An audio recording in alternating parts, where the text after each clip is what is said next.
Chapter 1. Acquiring Confidence Before an Audience. There is a strange sensation often experienced in the presence of an audience. It may proceed from the gaze of the many eyes that turn upon the speaker, especially if he permits himself to steadily return that gaze. Most speakers have been conscious of this in a nameless thrill, a real something, pervading the atmosphere, tangible, evanescent, indescribable. All writers have borne testimony to the power of a speaker's eye in impressing an audience. This influence which we are now considering is the reverse of that picture. The power their eyes may exert upon him, especially before he begins to speak. After the inward fires of oratory are fanned into flame, the eyes of the audience lose all terror. William Pittenger, Extempore Speech. Students of public speaking continually ask, how can I overcome self-consciousness and the fear that paralyzes me before an audience? Did you ever notice in looking from a train window that some horses feed near the track and never even pause to look up at the thundering cars, while just ahead at the next railroad crossing a farmer's wife will be nervously trying to quiet her scared horse as the train goes by? How would you cure a horse that is afraid of cars? Graze him in a backwoods lot where he would never see steam engines or automobiles, or drive or pasture him where he would frequently see the machines. Apply horse sense to ridding yourself of self-consciousness and fear. Face an audience as frequently as you can, and you will soon stop shying. You can never attain freedom from stage fright by reading a treatise. A book may give you excellent suggestions on how best to conduct yourself in the water, but sooner or later you must get wet, perhaps even strangle and be half scared to death. There are a great many wetless bathing suits worn at the seashore, but no one ever learns to swim in them. To plunge is the only way. Practice, practice, practice in speaking before an audience will tend to remove all fear of audiences, just as practice in swimming will lead to confidence and facility in the water. You must learn to speak by speaking. The Apostle Paul tells us that every man must work out his own salvation. All we can do here is to offer you suggestions as to how best to prepare for your plunge. The real plunge no one can take for you. A doctor may prescribe, but you must take the medicine. Do not be disheartened if at first you suffer from stage fright. Dan Patch was more susceptible to suffering than a superannuated dray horse would be. It never hurts a fool to appear before an audience, for his capacity is not a capacity for feeling. A blow that would kill a civilized man soon heals on a savage. The higher we go in the scale of life, the greater is the capacity for suffering. For one reason or another, some master speakers never entirely overcome stage fright, but it will pay you to spare no pains to conquer it. Daniel Webster failed in his first appearance and had to take his seat without finishing his speech because he was nervous. Gladstone was often troubled with self-consciousness in the beginning of an address. Beecher was always perturbed before talking in public. Blacksmiths sometimes twist a rope tight around the nose of a horse, and by thus inflicting a little pain they distract his attention from the shoeing process. One way to get air out of a glass is to pour in water. Be absorbed by your subject. Apply the blacksmith's homely principle when you are speaking. If you feel deeply about your subject, you will be able to think of little else. Concentration is a process of distraction from less important matters. It is too late to think about the cut of your coat when once you are upon the platform, so center your interest on what you are about to say. Fill your mind with your speech material and, like the infilling water in the glass, it will drive out your unsubstantial fears. Self-consciousness is undue consciousness of self, and, for the purpose of delivery, self is secondary to your subject, not only in the opinion of the audience, but, if you are wise, in your own. To hold any other view is to regard yourself as an exhibit instead of as a messenger with a message worth delivering. Do you remember Elbert Hubbard's tremendous little tract, A Message to Garcia? The youth subordinated himself to the message he bore. So must you, by all the determination you can muster. It is sheer egotism to fill your mind with thoughts of self when a greater thing is there, truth. Say this to yourself sternly, and shame your self-consciousness into quiescence. If the theater caught fire, you could rush to the stage and shout directions to the audience without any self-consciousness, for the importance of what you were saying would drive all fear thoughts out of your mind. Far worse than self-consciousness through fear of doing poorly is self-consciousness through assumption of doing well. The first sign of greatness is when a man does not attempt to look and act great. Before you can call yourself a man at all, Kipling assures us, you must not look too good nor talk too wise. Nothing advertises itself so thoroughly as conceit. One may be so full of self as to be empty. Voltaire said, we must conceal self-love. But that cannot be done. You know this to be true, for you have recognized overweening self-love in others. If you have it, others are seeing it in you. There are things in this world bigger than self, and in working for them self will be forgotten, or, what is better, remembered only so as to help us win toward higher things. Have something to say. The trouble with many speakers is that they go before an audience with their minds a blank. It is no wonder that nature, abhorring a vacuum, fills them with the nearest thing handy, which generally happens to be, I wonder if I am doing this right. How does my hair look? I know I shall fail. Their prophetic souls are sure to be right. It is not enough to be absorbed by your subject. To acquire self-confidence, you must have something in which to be confident. If you go before an audience without any preparation or previous knowledge of your subject, you ought to be self-conscious. You ought to be ashamed to steal the time of your audience. Prepare yourself. Know what you are going to talk about, and, in general, how you are going to say it. Have the first few sentences worked out completely so that you may not be troubled in the beginning to find words. Know your subject better than your hearers know it, and you have nothing to fear. After preparing for success, expect it. Let your bearing be modestly confident, but most of all be modestly confident within. Overconfidence is bad, but to tolerate premonitions of failure is worse, for a bold man may win attention by his very bearing, while a rabbit-hearted coward invites disaster. Humility is not the personal discount that we must offer in the presence of others. Against this old interpretation there has been a most healthy modern reaction. True humility any man who thoroughly knows himself must feel, but it is not a humility that assumes a worm-like meekness. It is rather a strong, vibrant prayer for greater power for service, a prayer that Uriah Heep could never have uttered. Washington Irving once introduced Charles Dickens at a dinner given in the latter's honor. In the middle of his speech Irving hesitated, became embarrassed, and sat down awkwardly. Turning to a friend beside him he remarked, "There, I told you I would fail, and I did. If you believe you will fail, there is no hope for you. You will. Rid yourself of this I am a poor worm in the dust idea. You are a god, with infinite capabilities. All things are ready if the mind be so. The eagle looks the cloudless sun in the face. Assume mastery over your audience. In public speech, as in electricity, there is a positive and a negative force. Either you or your audience are going to possess the positive factor. If you assume it, you can almost invariably make it yours. If you assume the negative, you are sure to be negative. Assuming a virtue or a vice vitalizes it. Summon all your power of self-direction, and remember that though your audience is infinitely more important than you, the truth is more important than both of you, because it is eternal. If your mind falters in its leadership, the sword will drop from your hands. Your assumption of being able to instruct or lead or inspire a multitude or even a small group of people may appall you as being colossal impudence, as indeed it may be, but having once essayed to speak, be courageous. Be courageous. It lies within you to be what you will. Make yourself be calm and confident. Reflect that your audience will not hurt you. If Beecher in Liverpool had spoken behind a wire screen, he would have invited the audience to throw the overripe missiles with which they were loaded. But he was a man, confronted his hostile hearers fearlessly, and won them. In facing your audience, pause a moment and look them over. 100 chances to 1 they want you to succeed, for what man is so foolish as to spend his time, perhaps his money, in the hope that you will waste his investment by talking dully? Concluding hints. Do not make haste to begin. Haste shows lack of control. Do not apologize. It ought not to be necessary, and if it is, it will not help. Go straight ahead. Take a deep breath, relax, and begin in a quiet conversational tone as though you were speaking to one large friend. You will not find it half so bad as you imagine. Really, it is like taking a cold plunge. After you are in, the water is fine. In fact, having spoken a few times, you will even anticipate the plunge with exhilaration. To stand before an audience and make them think your thoughts after you is one of the greatest pleasures you can ever know. Instead of fearing it, you ought to be as anxious as the foxhounds straining at their leashes, or the racehorses tugging at their reins. So cast out fear, for fear is cowardly, when it is not mastered. The bravest know fear, but they do not yield to it. Face your audience pluckily. If your knees quake, make them stop. In your audience lies some victory for you in the cause you represent. Go win it. Suppose Charles Martel had been afraid to hammer the Saracen at Tours. Suppose Columbus had feared to venture out into the unknown West. Suppose our forefathers had been too timid to oppose the tyranny of George III. Suppose that any man who ever did anything worthwhile had been a coward.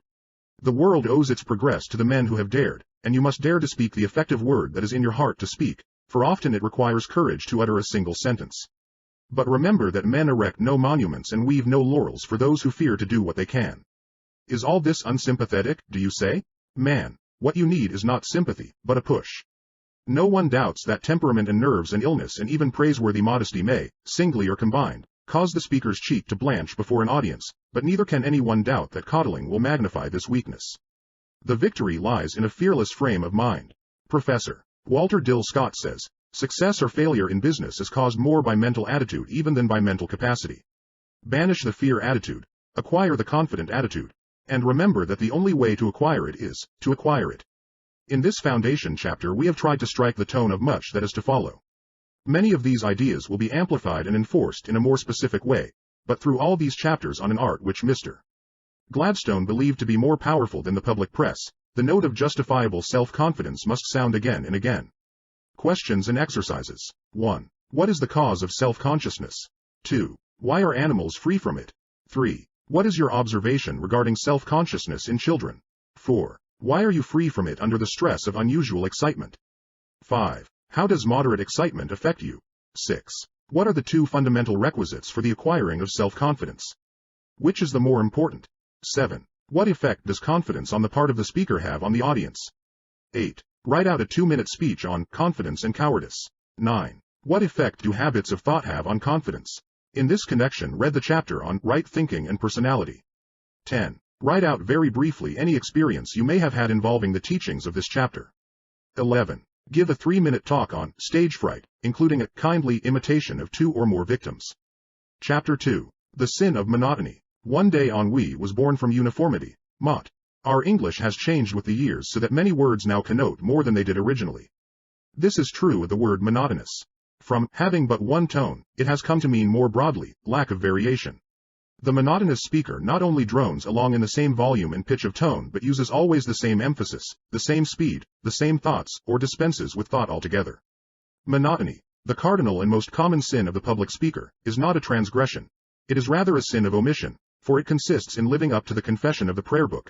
We have left undone those things we ought to have done. Emerson says, the virtue of art lies in detachment, in sequestering one object from the embarrassing variety. That is just what the monotonous speaker fails to do.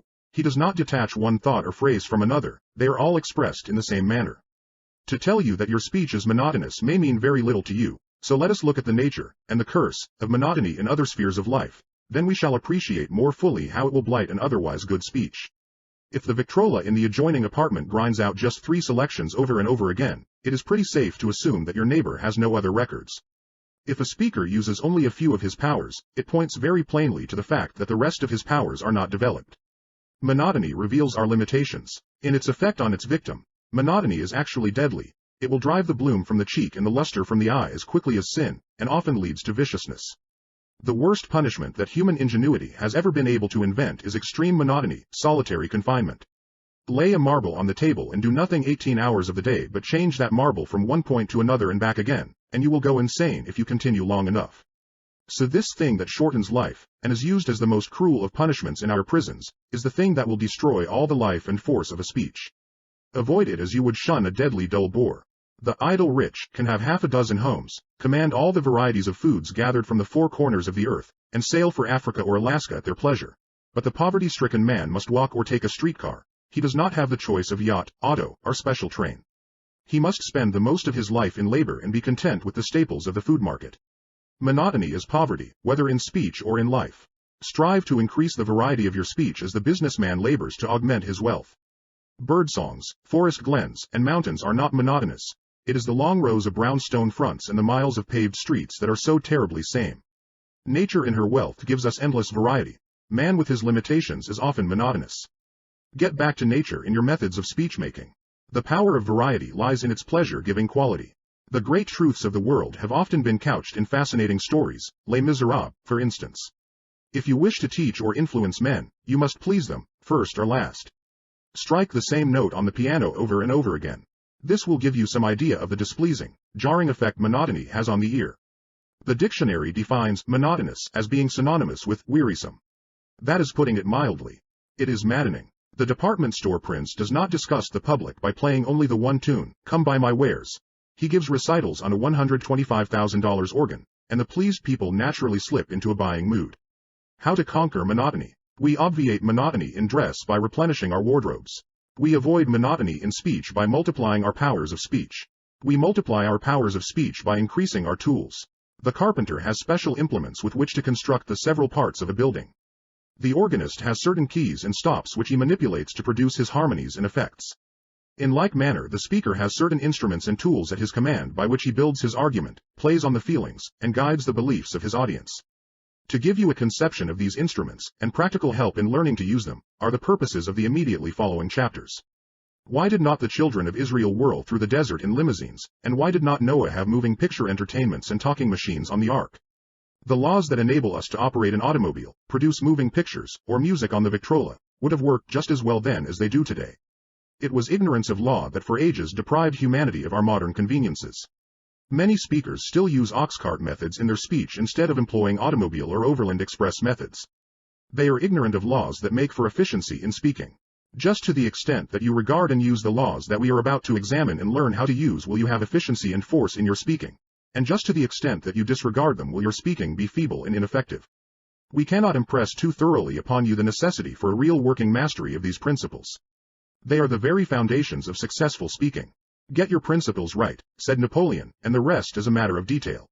It is useless to shoe a dead horse, and all the sound principles in Christendom will never make a live speech out of a dead one. So let it be understood that public speaking is not a matter of mastering a few dead rules. The most important law of public speech is the necessity for truth, force, feeling, and life. Forget all else, but not this. When you have mastered the mechanics of speech outlined in the next few chapters, you will no longer be troubled with monotony. The complete knowledge of these principles and the ability to apply them will give you great variety in your powers of expression. But they cannot be mastered and applied by thinking or reading about them. You must practice, practice, practice. If no one else will listen to you, listen to yourself. You must always be your own best critic, and the severest one of all. The technical principles that we lay down in the following chapters are not arbitrary creations of our own. They are all founded on the practices that good speakers and actors adopt, either naturally and unconsciously or under instruction, in getting their effects. It is useless to warn the student that he must be natural. To be natural may be to be monotonous. The little strawberry up in the Arctics with a few tiny seeds and an acid tang is a natural berry, but it is not to be compared with the improved variety that we enjoy here. The dwarfed oak on the rocky hillside is natural, but a poor thing compared with the beautiful tree found in the rich, moist bottom lands. Be natural, but improve your natural gifts until you have approached the ideal, for we must strive after idealized nature, in fruit, tree, and speech. Questions and exercises. 1. What are the causes of monotony? 2. Cite some instances in nature. 3. Cite instances in man's daily life. 4. Describe some of the effects of monotony in both cases. 5. Read aloud some speech without paying particular attention to its meaning or force. 6. Now repeat it after you have thoroughly assimilated its matter and spirit. What difference do you notice in its rendition? 7. Why is monotony one of the worst as well as one of the most common faults of speakers? Chapter 3. Efficiency through emphasis and subordination. In a word, the principle of emphasis is followed best, not by remembering particular rules, but by being full of a particular feeling. C. S. Baldwin, Writing and Speaking. The gun that scatters too much does not bag the birds. The same principle applies to speech. The speaker that fires his force and emphasis at random into a sentence will not get results. Not every word is of special importance, therefore only certain words demand emphasis. You say Massachusetts and Minneapolis, you do not emphasize each syllable alike, but hit the accented syllable with force and hurry over the unimportant ones. Now why do you not apply this principle in speaking a sentence? To some extent you do, in ordinary speech, but do you in public discourse? It is there that monotony caused by lack of emphasis is so painfully apparent. So far as emphasis is concerned, you may consider the average sentence as just one big word, with the important word as the accented syllable. Note the following. Destiny is not a matter of chance. It is a matter of choice. You might as well say Massachusetts, emphasizing every syllable equally, as to lay equal stress on each word in the foregoing sentences. Speak it aloud and see. Of course you will want to emphasize destiny, for it is the principal idea in your declaration, and you will put some emphasis on not, else your hearers may think you are affirming that destiny is a matter of chance. By all means you must emphasize chance, for it is one of the two big ideas in the statement. Another reason why chance takes emphasis is that it is contrasted with choice in the next sentence. Obviously, the author has contrasted these ideas purposely, so that they might be more emphatic, and here we see that contrast as one of the very first devices to gain emphasis. As a public speaker you can assist this emphasis of contrast with your voice. If you say, my horse is not black, what color immediately comes into mind? White, naturally, for that is the opposite of black. If you wish to bring out the thought that destiny is a matter of choice, you can do so more effectively by first saying that destiny is not a matter of chance. Is not the color of the horse impressed upon us more emphatically when you say, my horse is not black? He is white, than it would be by hearing you assert merely that your horse is white? In the second sentence of the statement there is only one important word, choice. It is the one word that positively defines the quality of the subject being discussed, and the author of those lines desired to bring it out emphatically, as he has shown by contrasting it with another idea. These lines, then, would read like this: Destiny is not a matter of chance. It is a matter of choice. Now read this over, striking the words in capitals with a great deal of force. In almost every sentence there are a few mountain peak words that represent the big, important ideas. When you pick up the evening paper you can tell at a glance which are the important news articles.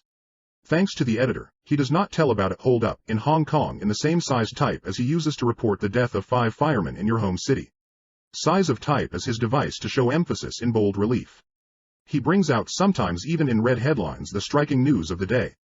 It would be a boon to speech-making if speakers would conserve the attention of their audiences in the same way and emphasize only the words representing the important ideas.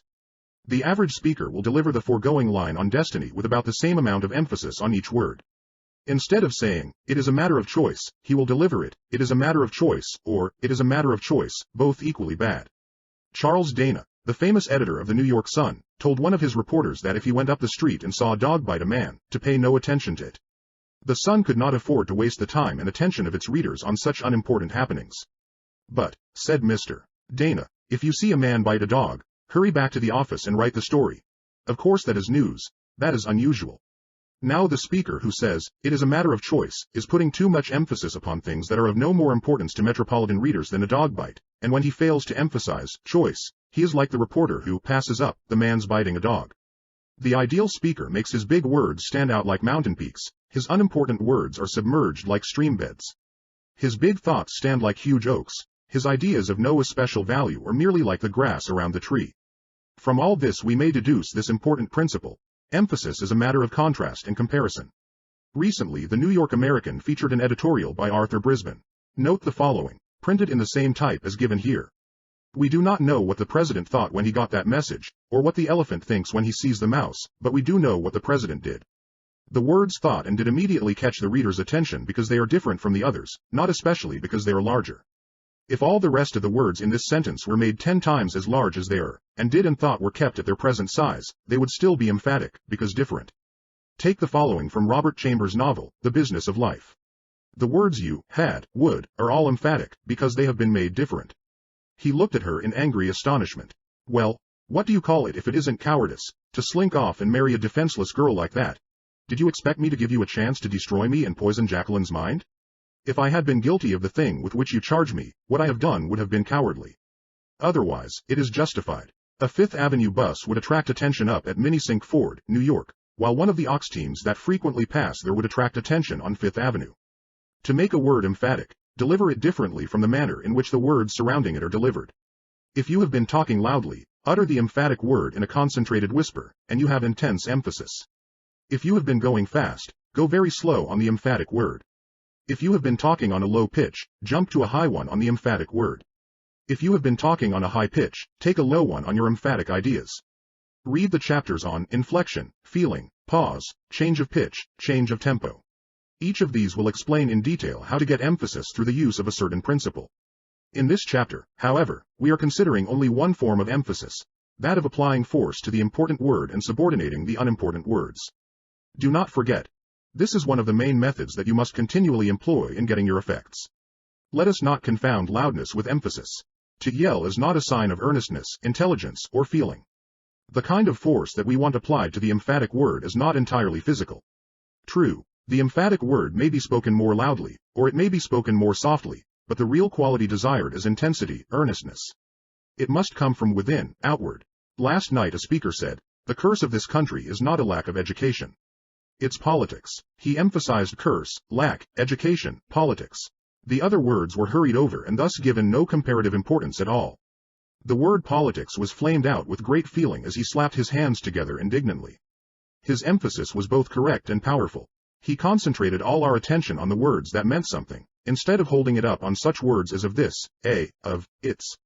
What would you think of a guide who agreed to show New York to a stranger and then took up his time by visiting Chinese laundries and boot-blacking parlors on the side streets? There is only one excuse for a speaker's asking the attention of his audience. He must have either truth or entertainment for them.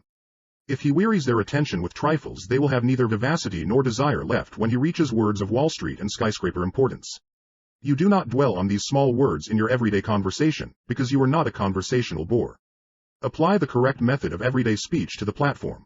As we have noted elsewhere, public speaking is very much like conversation enlarged.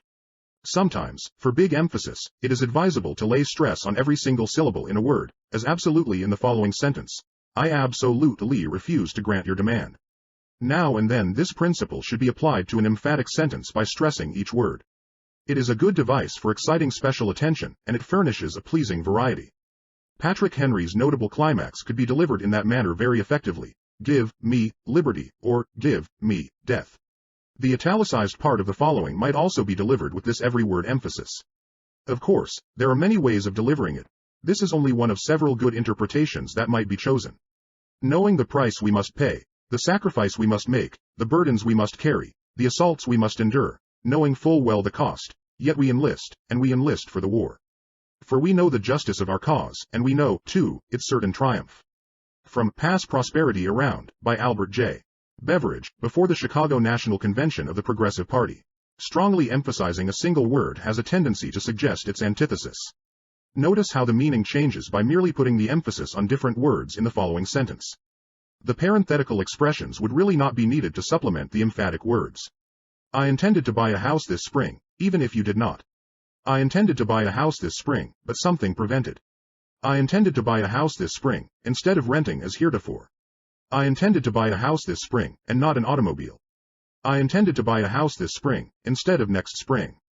I intended to buy a house this spring, instead of in the autumn. When a great battle is reported in the papers, they do not keep emphasizing the same facts over and over again. They try to get new information, or at new slant. The news that takes an important place in the morning edition will be relegated to a small space in the late afternoon edition. We are interested in new ideas and new facts. This principle has a very important bearing in determining your emphasis. Do not emphasize the same idea over and over again unless you desire to lay extra stress on it. Senator Thurston desired to put the maximum amount of emphasis on force in his speech on page 50.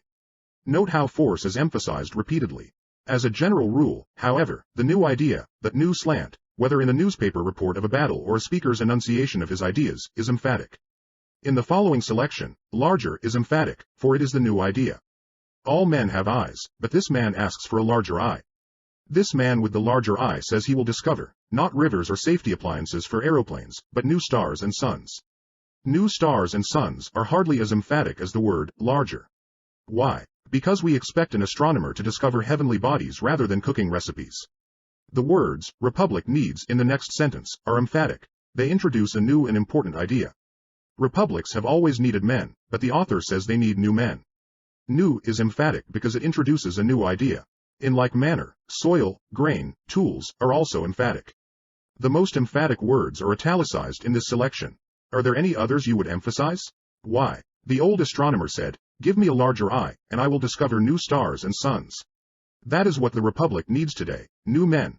Men who are wise toward the soil, toward the grains, toward the tools. If God would only raise up for the people 2 or 3 men like Watt, Fulton and McCormick, they would be worth more to the state than that treasure box named California or Mexico. And the real supremacy of man is based upon his capacity for education. Man is unique in the length of his childhood, which means the period of plasticity and education. The childhood of a moth, the distance that stands between the hatching of the robin and its maturity, represent a few hours or a few weeks, but 20 years for growth stands between man's cradle and his citizenship. This protracted childhood makes it possible to hand over to the boy all the accumulated stores achieved by races and civilizations through thousands of years. Anonymous. You must understand that there are no steel-riveted rules of emphasis. It is not always possible to designate which word must, and which must not be emphasized. One speaker will put one interpretation on a speech, another speaker will use different emphasis to bring out a different interpretation. No one can say that one interpretation is right and the other wrong. This principle must be borne in mind in all our marked exercises. Here your own intelligence must guide, and greatly to your profit. Questions and exercises. 1. What is emphasis? 2. Describe one method of destroying monotony of thought presentation. 3. What relation does this have to the use of the voice? 4. Which words should be emphasized, which subordinated, in a sentence? 5. Read the selections on pages 50, 51, 52, 53 and 54, devoting special attention to emphasizing the important words or phrases and subordinating the unimportant ones. Read again, changing emphasis slightly. What is the effect? 6. Read some sentence repeatedly, emphasizing a different word each time, and show how the meaning is changed, as is done on page 22. 7. What is the effect of a lack of emphasis? 8. Read the selections on pages 30 and 48, emphasizing every word. What is the effect on the emphasis? 9. When is it permissible to emphasize every single word in a sentence? 10. Note the emphasis and subordination in some conversation or speech you have heard. Were they well made? Why? Can you suggest any improvement? 11. From a newspaper or a magazine, clip a report of an address or a biographical eulogy. Mark the passage for emphasis and bring it with you to class. 12. In the following passage, would you make any changes in the author's markings for emphasis? Where? Why? Bear in mind that not all words marked require the same degree of emphasis. In a wide variety of emphasis, and in niche shading of the gradations, lie the excellence of emphatic speech.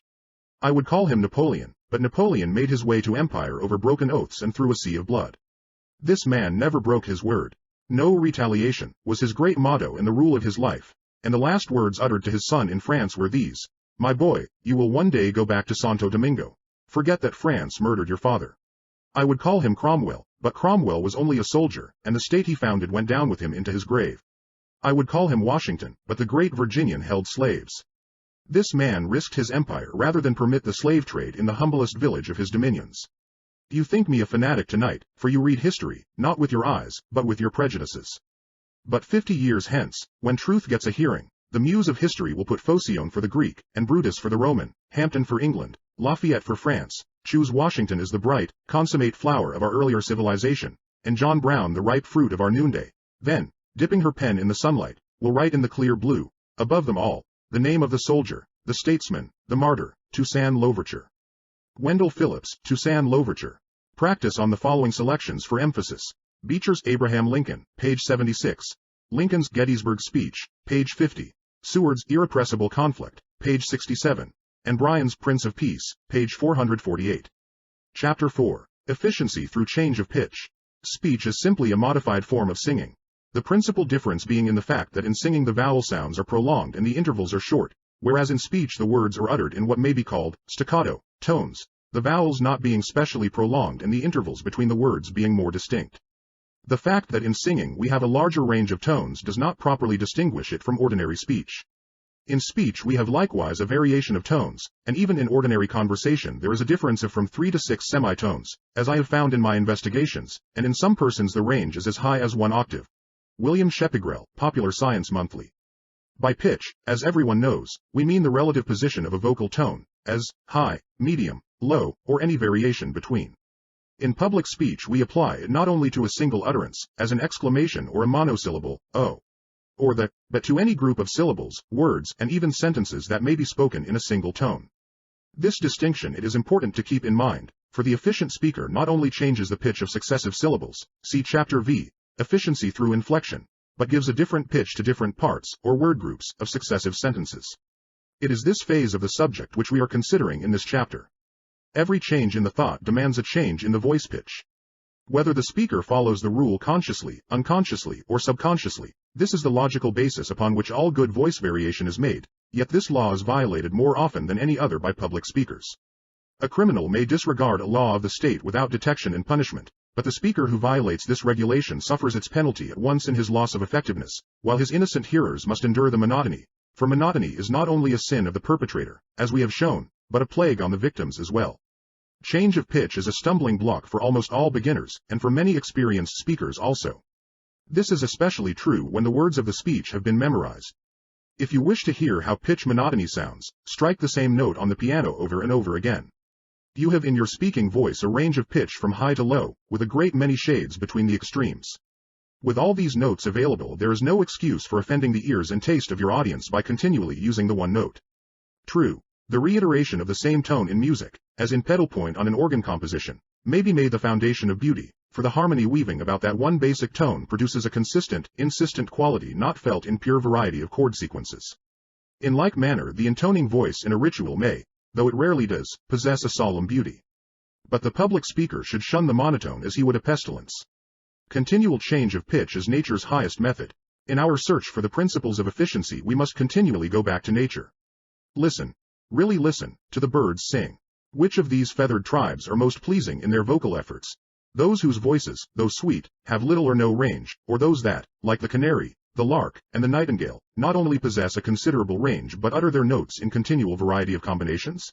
Even a sweet-toned chirp, when reiterated without change, may grow maddening to the enforced listener. The little child seldom speaks in a monotonous pitch. Observe the conversations of little folk that you hear on the street or in the home, and note the continual changes of pitch. The unconscious speech of most adults is likewise full of pleasing variations. Imagine someone speaking the following, and consider if the effect would not be just about as indicated. Remember, we are not now discussing the inflection of single words, but the general pitch in which phrases are spoken. High pitch. I'd like to leave for my vacation tomorrow. Lower. Still, I have so much to do. Higher. Yet I suppose if I wait until I have time I'll never go. Repeat this, first in the pitches indicated, and then all in the one pitch, as many speakers would. Observe the difference in naturalness of effect. The following exercise should be spoken in a purely conversational tone, with numerous changes of pitch. Practice it until your delivery would cause a stranger in the next room to think you were discussing an actual incident with a friend, instead of delivering a memorized monologue. If you are in doubt about the effect you have secured, repeat it to a friend and ask him if it sounds like memorized words. If it does, it is wrong. A similar case. Jack. I hear you've gone and done it. Yes, I know. Most fellows will. Went and tried it once myself, sir, though you see I'm single still. And you met her. Did you tell me, down at Newport, last July, and resolved to ask the question at a soiree? So did I. I suppose you left the ballroom, with its music and its light, for they say love's flame is brightest in the darkness of the night. Well, you walked along together, overhead the starlit sky, and I'll bet, old man, confess it, you were frightened. So was I. So you strolled along the terrace, saw the summer moonlight pour all its radiance on the waters, as they rippled on the shore, till at length you gathered courage, when you saw that none was nigh. Did you draw her close and tell her that you loved her? So did I. Well, I needn't ask you further, and I'm sure I wish you joy. Think I'll wander down and see you when you're married, eh, my boy? When the honeymoon is over and you're settled down, we'll try, what? The deuce you say, rejected, you rejected? So was I. Anonymous. The necessity for changing pitch is so self-evident that it should be grasped and applied immediately. However, it requires patient drill to free yourself from monotony of pitch. In natural conversation you think of an idea first, and then find words to express it. In memorized speeches you are liable to speak the words, and then think what they mean, and many speakers seem to trouble very little even about that. Is it any wonder that reversing the process should reverse the result?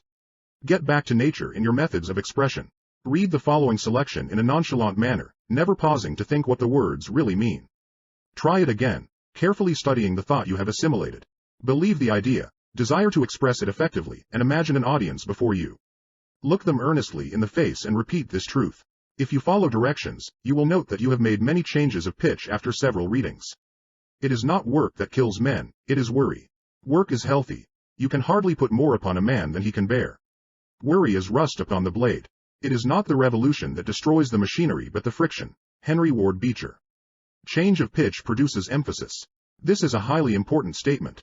Variety in pitch maintains the hearer's interest, but one of the surest ways to compel attention, to secure unusual emphasis, is to change the pitch of your voice suddenly and in a marked degree. A great contrast always arouses attention. White shows whiter against black. A cannon roars louder in the Sahara silence than in the Chicago hurly-burly. These are simple illustrations of the power of contrast. What is Congress going to do next? High pitch. I do not know. Low pitch, by such sudden change of pitch during a sermon drive. Newell Dwight Hillis recently achieved great emphasis and suggested the gravity of the question he had raised. The foregoing order of pitch change might be reversed with equally good effect, though with a slight change in seriousness. Either method produces emphasis when used intelligently, that is, with a common-sense appreciation of the sort of emphasis to be attained. In attempting these contrasts of pitch it is important to avoid unpleasant extremes. Most speakers pitch their voices too high. One of the secrets of Mr. Bryan's eloquence is his low, bell-like voice. Shakespeare said that a soft, gentle, low voice was an excellent thing in woman. It is no less so in man, for a voice need not be blatant to be powerful, and must not be, to be pleasing. In closing, let us emphasize anew the importance of using variety of pitch. You sing up and down the scale, first touching one note and then another above or below it. Do likewise in speaking. Thought and individual taste must generally be your guide as to where to use a low, a moderate, or a high pitch. Questions and exercises. 1. Name 2 methods of destroying monotony and gaining force in speaking. 2. Why is a continual change of pitch necessary in speaking? 3. Notice your habitual tones in speaking. Are they too high to be pleasant? 4. Do we express the following thoughts and emotions in a low or a high pitch? Which may be expressed in either high or low pitch? Excitement, victory, defeat, sorrow, love, earnestness, fear. 5. How would you naturally vary the pitch in introducing an explanatory or parenthetical expression like the following? He started, that is, he made preparations to start, on September 3rd. 6. Speak the following lines with as marked variations in pitch as your interpretation of the sense may dictate. Try each line in 2 different ways. Which, in each instance, is the more effective, and why? What have I to gain from you? Nothing. To engage our nation in such a compact would be an infamy. Note. In the foregoing sentence, experiment as to where the change in pitch would better be made. Once the flowers distilled their fragrance here, but now see the devastations of war. He had reckoned without one prime factor, his conscience. 7. Make a diagram of a conversation you have heard, showing where high and low pitches were used. Were these changes in pitch advisable? Why or why not? 8. Read the selections on pages 34, 35, 36, 37 and 38, paying careful attention to the changes in pitch. Reread, substituting low pitch for high and vice versa. Selections for practice. Note. In the following selections, those passages that may best be delivered in a moderate pitch are printed in ordinary, Roman, type. Those which may be rendered in a high pitch, do not make the mistake of raising the voice too high, are printed in italics. Those which might well be spoken in a low pitch are printed in capitals. These arrangements, however, are merely suggestive. We cannot make it strong enough that you must use your own judgment in interpreting a selection. Before doing so, however, it is well to practice these passages as they are marked. Yes, all men labor. Rufus Choate and Daniel Webster labor, say the critics. But every man who reads of the labor question knows that it means the movement of the men that earn their living with their hands, that are employed, and paid wages, are gathered under roofs of factories, sent out on farms, sent out on ships, gathered on the walls. In popular acceptation, the working class means the men that work with their hands, for wages, so many hours a day, employed by great capitalists, that work for everybody else. Why do we move for this class? Why, asks a critic, don't you move for all working men? Because, while Daniel Webster gets $40,000 for arguing the Mexican claims, there is no need of anybody's moving for him.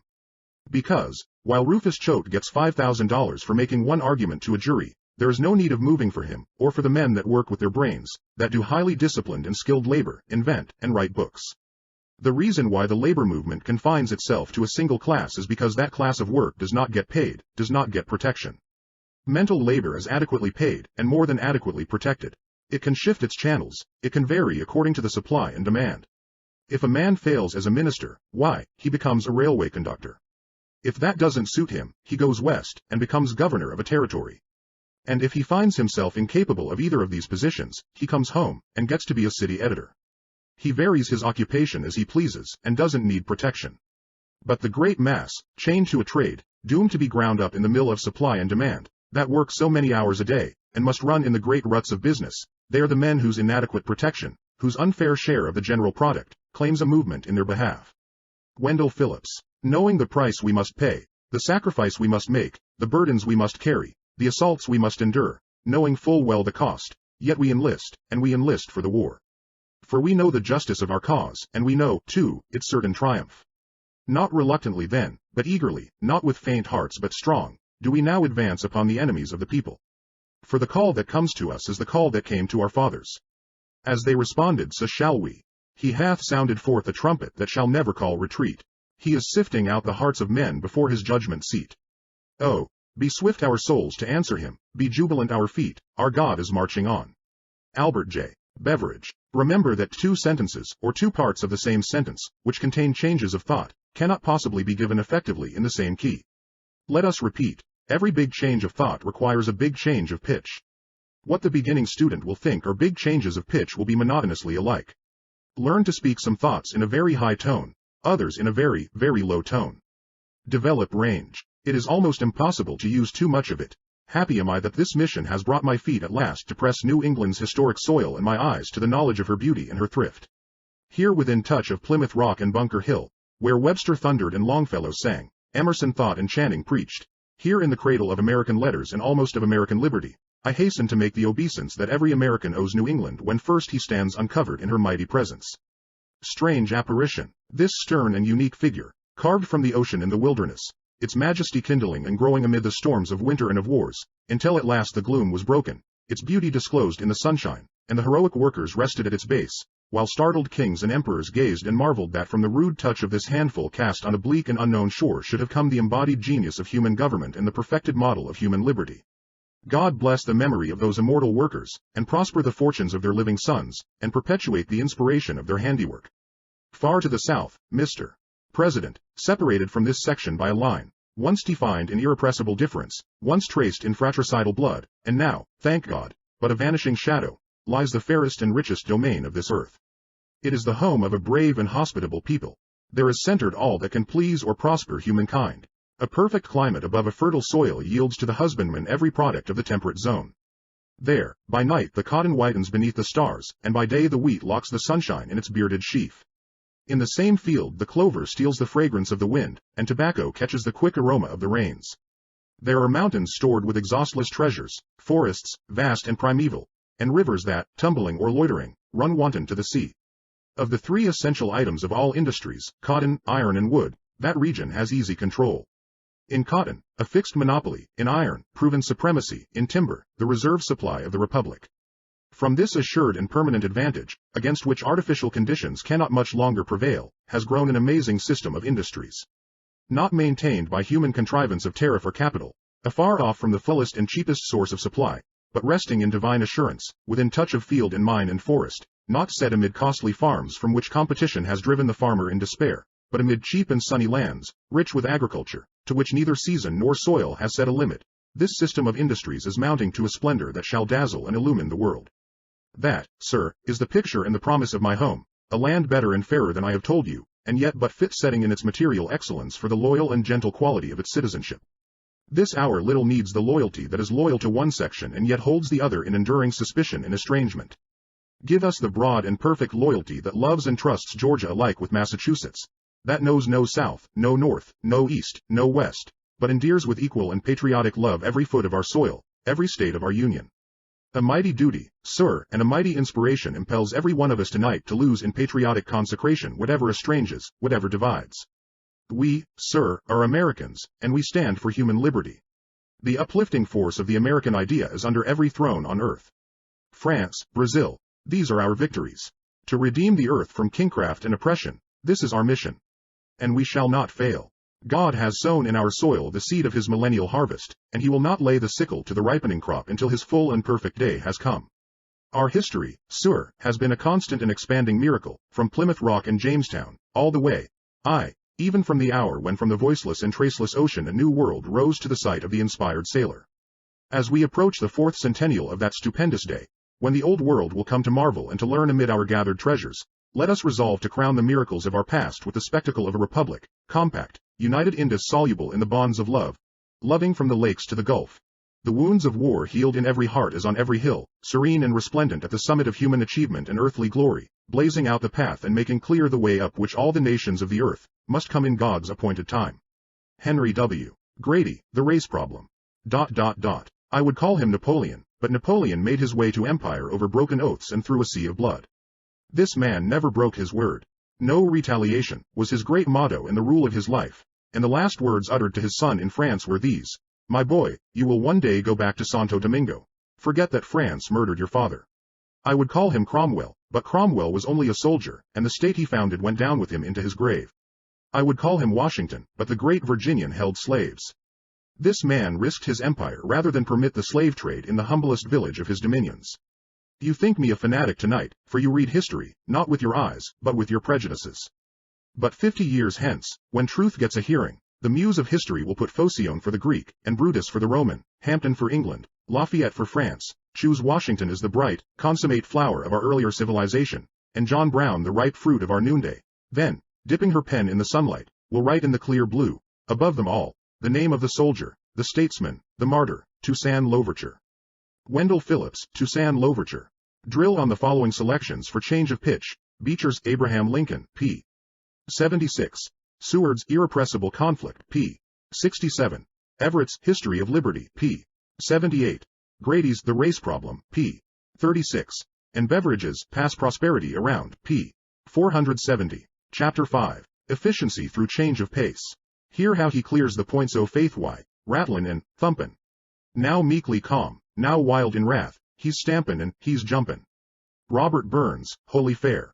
The Latins have bequeathed to us a word that has no precise equivalent in our tongue, therefore we have accepted it, body unchanged, It is the word tempo, and means rate of movement, as measured by the time consumed in executing that movement.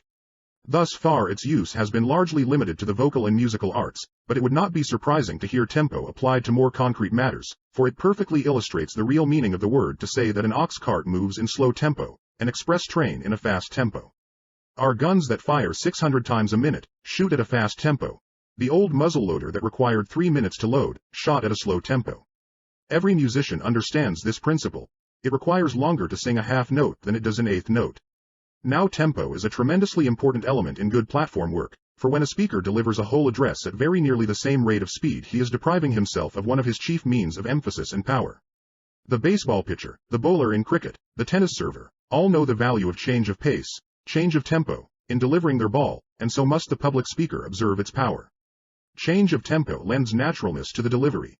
Naturalness, or at least seeming naturalness, as was explained in the chapter on monotony, is greatly to be desired, and a continual change of tempo will go a long way towards establishing it. Mr. Howard Lindsay, stage manager for Miss Margaret Anglin, recently said to the present writer that change of pace was one of the most effective tools of the actor. While it must be admitted that the stilted mouthings of many actors indicate cloudy mirrors, still the public speaker would do well to study the actor's use of tempo. There is, however, a more fundamental and effective source at which to study naturalness, a trait which, once lost, is shy of recapture. That source is the common conversation of any well-bred circle. This is the standard we strive to reach on both stage and platform, with certain differences, of course, which will appear as we go on. If speaker and actor were to reproduce with absolute fidelity every variation of utterance, every whisper, grunt, pause, silence, and explosion, of conversation as we find it typically in everyday life, much of the interest would leave the public utterance. Naturalness in public address is something more than faithful reproduction of nature. It is the reproduction of those typical parts of nature's work which are truly representative of the whole. The realistic story writer understands this in writing dialogue, and we must take it into account in seeking for naturalness through change of tempo. Suppose you speak the first of the following sentences in a slow tempo, the second quickly, observing how natural is the effect. Then speak both with the same rapidity and note the difference. I can't recall what I did with my knife. Oh, now I remember I gave it to Mary. We see here that a change of tempo often occurs in the same sentence, for tempo applies not only to single words, and groups of sentences, but to the major parts of a public speech as well. Questions and exercises. 1. In the following, speak the words long while, very slowly. The rest of the sentence is spoken in moderately rapid tempo. When you and I behind the veil are past, oh but the long while the world shall last, which of our coming and departure heeds, as the 7 seas should heed a pebble cast. Note. In the following selections the passages that should be given a fast tempo are in italics. Those that should be given in a slow tempo are in small capitals. Practice these selections, and then try others, changing from fast to slow tempo on different parts, carefully noting the effect. 2. No Mirabeau, Napoleon, Burns, Cromwell, no man adequate to do anything but is first of all in right earnest about it, what I call a sincere man. I should say sincerity, a great, deep, genuine sincerity, is the first characteristic of a man in any way heroic. Not the sincerity that calls itself sincere. Ah no, that is a very poor matter indeed, a shallow, braggart, conscious sincerity, oftenest self-conceit mainly. The great man's sincerity is of a kind he cannot speak of. Is not conscious of. Thomas Carlyle. 3. True worth is in being, not seeming, in doing each day that goes by some little good, not in dreaming of great things to do by and by. For whatever men say in their blindness, and in spite of the follies of youth, there is nothing so kingly as kindness, and nothing so royal as truth. Anonymous. 4. To get a natural effect, where would you use slow and where fast tempo in the following? Fool's gold. See him there, cold and gray, watch him as he tries to play. No, he doesn't know the way, he began to learn too late. She's a grim old hag, is fate, for she let him have his pile, smiling to herself the while, knowing what the cost would be, when he'd found the golden key. Multi-millionaire is he, many times more rich than we, but at that I wouldn't trade with the bargain that he made. Came here many years ago, not a person did he know. Had the money hunger bad, mad for money, piggish mad. Didn't let a joy divert him, didn't let a sorrow hurt him, let his friends and kin desert him, while he planned and plugged and hurried on his quest for gold and power. Every single wakeful hour with the money thought he'd dower.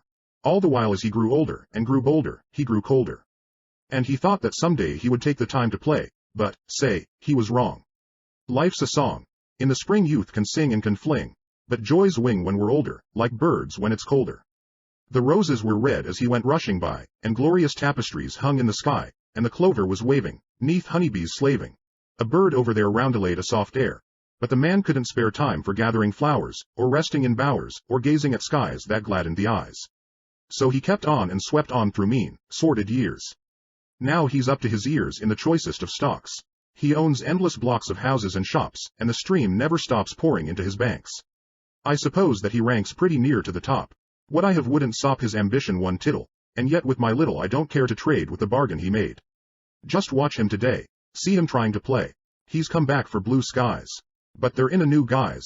Winter's here, all is gray. The birds are away, the meadows are brown. The leaves lie aground, and the gay brook that wound with a swirling and whirling of waters, is furling its bosom in ice. And he hasn't the price, with all of his gold, to buy what he sold. He knows now the cost of the springtime he lost, of the flowers he tossed from his way, and, say, he'd pay any price if the day could be made not so gray.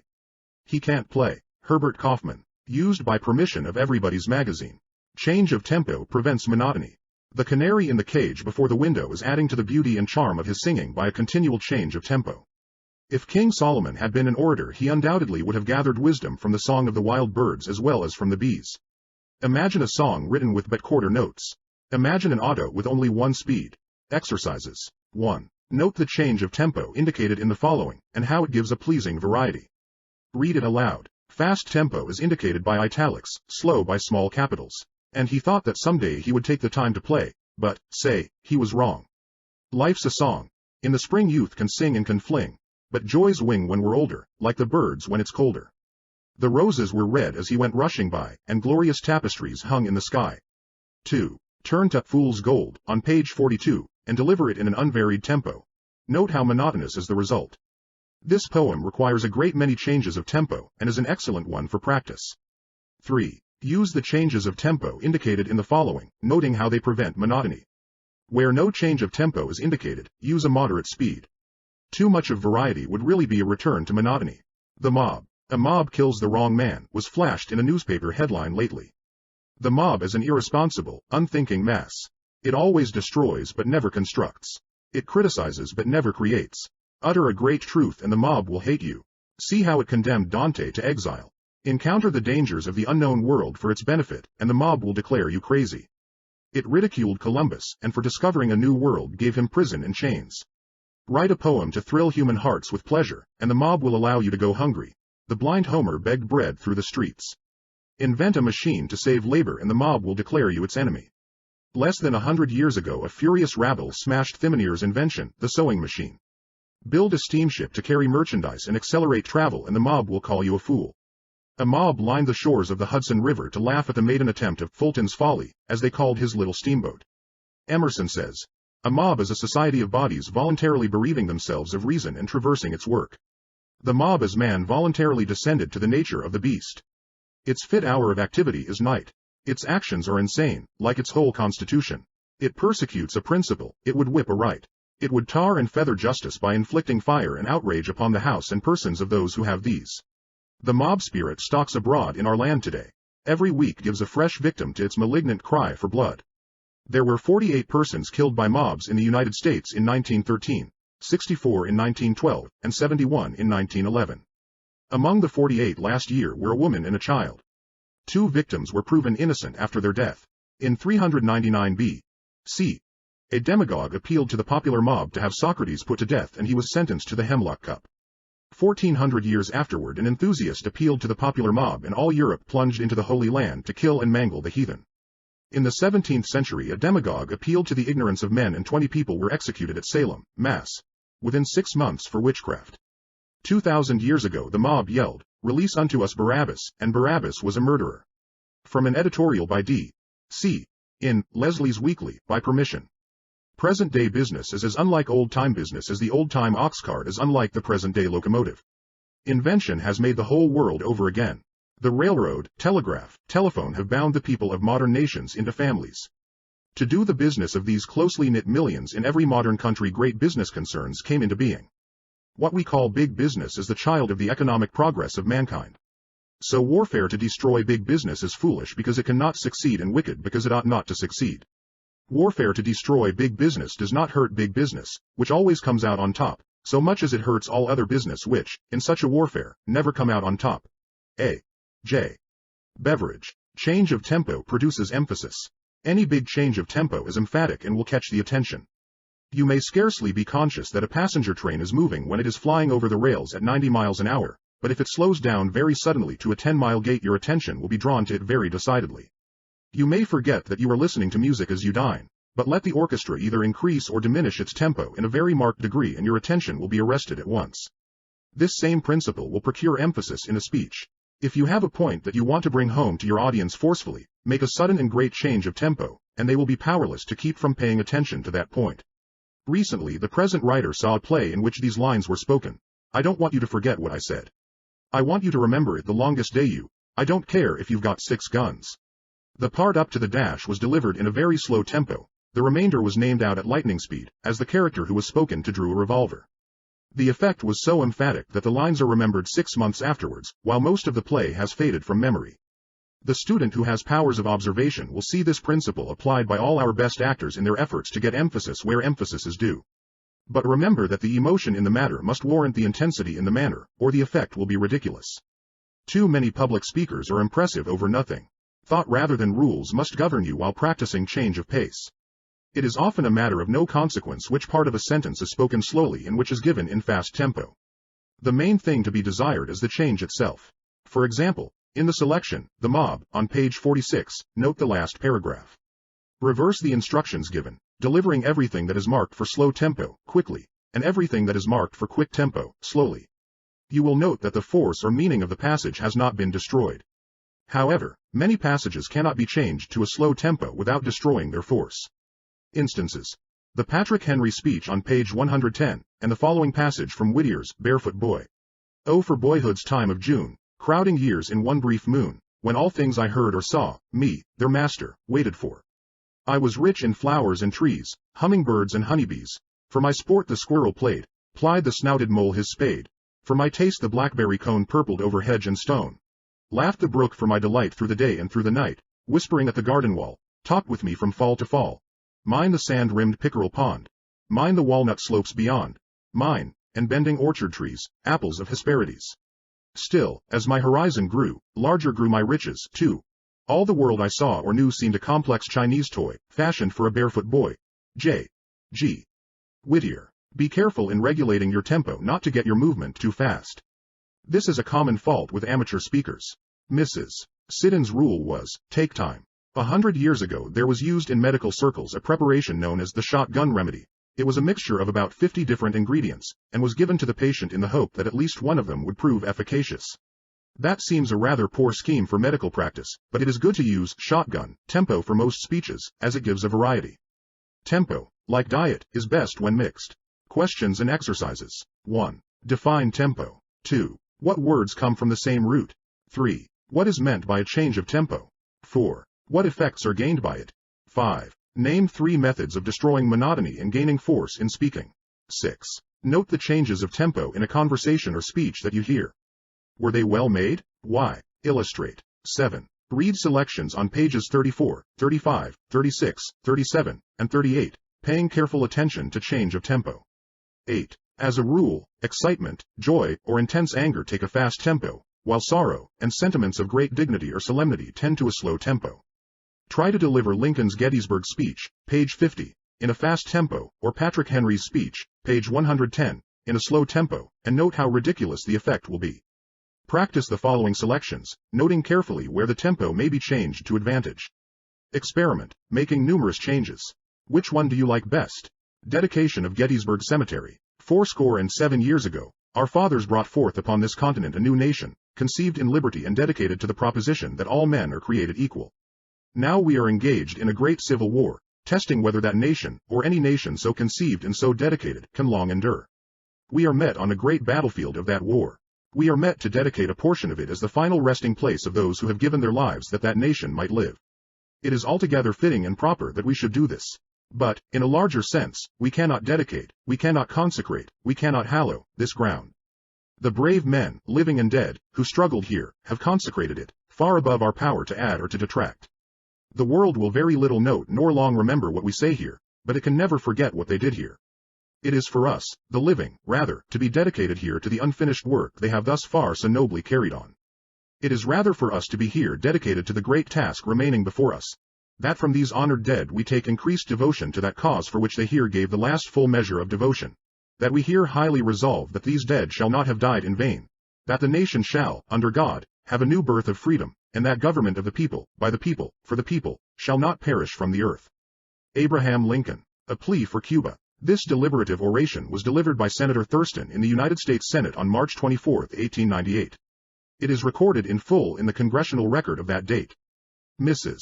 Thurston died in Cuba. As a dying request, she urged her husband, who was investigating affairs in the island, to do his utmost to induce the United States to intervene, hence this oration.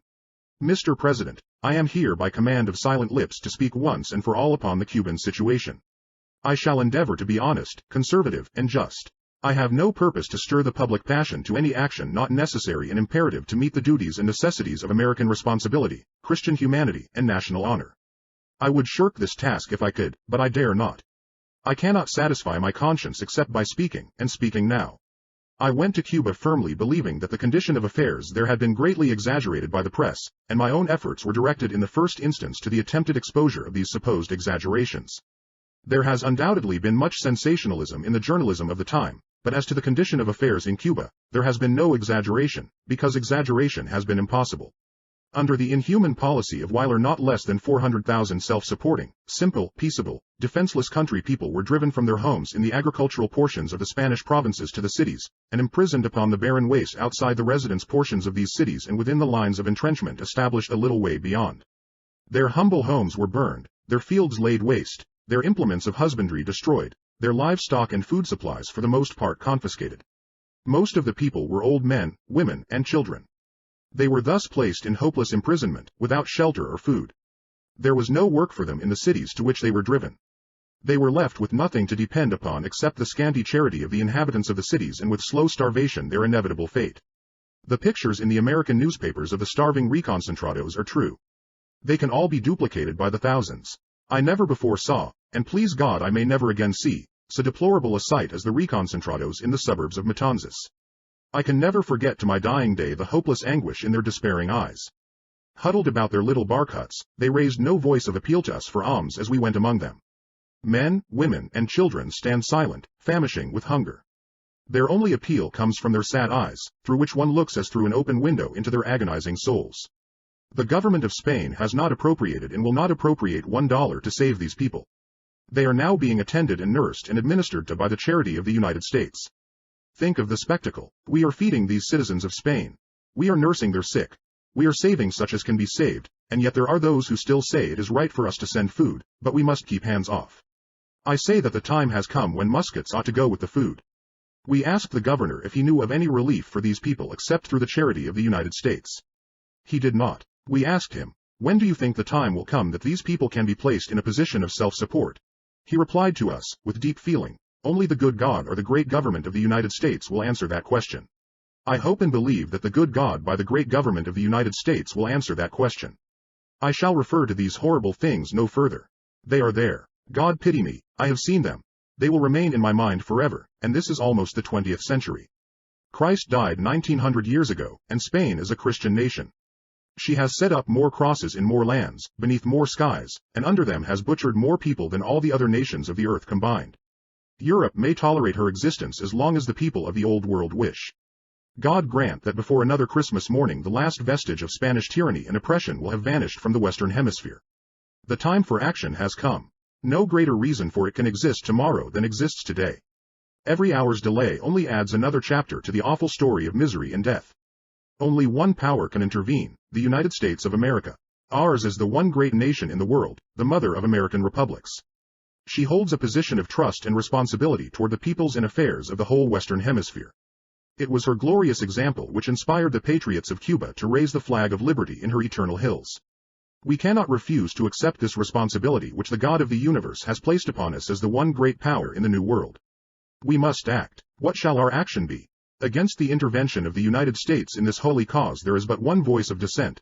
That voice is the voice of the money changers. They fear war, not because any Christian or ennobling sentiment against war and in favor of peace, but because they fear that a declaration of war, or the intervention which might result in war, would have a depressing effect upon the stock market. Let them go. They do not represent American sentiment. They do not represent American patriotism. Let them take their chances as they can. Their weal or woe is of but little importance to the liberty-loving people of the United States. They will not do the fighting. Their blood will not flow. They will keep on dealing in options on human life. Let the men whose loyalty is to the dollar stand aside while the men whose loyalty is to the flag come to the front. Mr. President, there is only one action possible, if any is taken. That is, intervention for the independence of the island. But we cannot intervene and save Cuba without the exercise of force, and force means war. War means blood. The lowly Nazarene on the shores of Galilee preached the divine doctrine of love, peace on earth, goodwill toward men. Not peace on earth at the expense of liberty and humanity. Not goodwill toward men who despoil, enslave, degrade, and starve to death their fellow men. I believe in the doctrine of Christ. I believe in the doctrine of peace, but, Mr. President, men must have liberty before there can come abiding peace. Intervention means force. Force means war. War means blood. But it will be God's force. When has a battle for humanity and liberty ever been won except by force? What barricade of wrong, injustice, and oppression has ever been carried except by force? Force compelled the signature of unwilling royalty to the great Magna Charta. Force put life into the Declaration of Independence and made effective the Emancipation Proclamation. Force beat with naked hands upon the iron gateway of the Bastille and made reprisal in one awful hour for centuries of kingly crime. Force waved the flag of revolution over Bunker Hill and marked the snows of Valley Forge with blood-stained feet. Force held the broken line of Shiloh, climbed the flame-swept hill at Chattanooga, and stormed the clouds on Lookout Heights. Force marched with Sherman to the sea, rode with Sheridan in the valley of the Shenandoah, and gave Grant victory at Appomattox.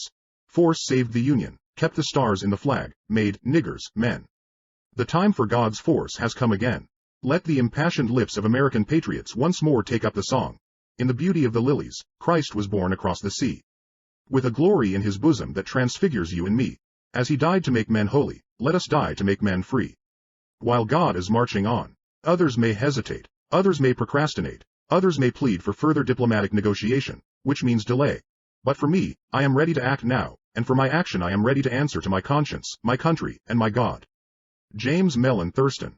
Chapter 6. Pause and Power. The true business of the literary artist is to play or weave his meaning, involving it around itself, so that each sentence, by successive phrases, shall first come into a kind of knot, and then, after a moment of suspended meaning, solve and clear itself. George Saintsbury, on English Prose Style, in Miscellaneous Essays. Pause. Has a distinctive value, expressed in silence. In other words, while the voice is waiting, the music of the movement is going on.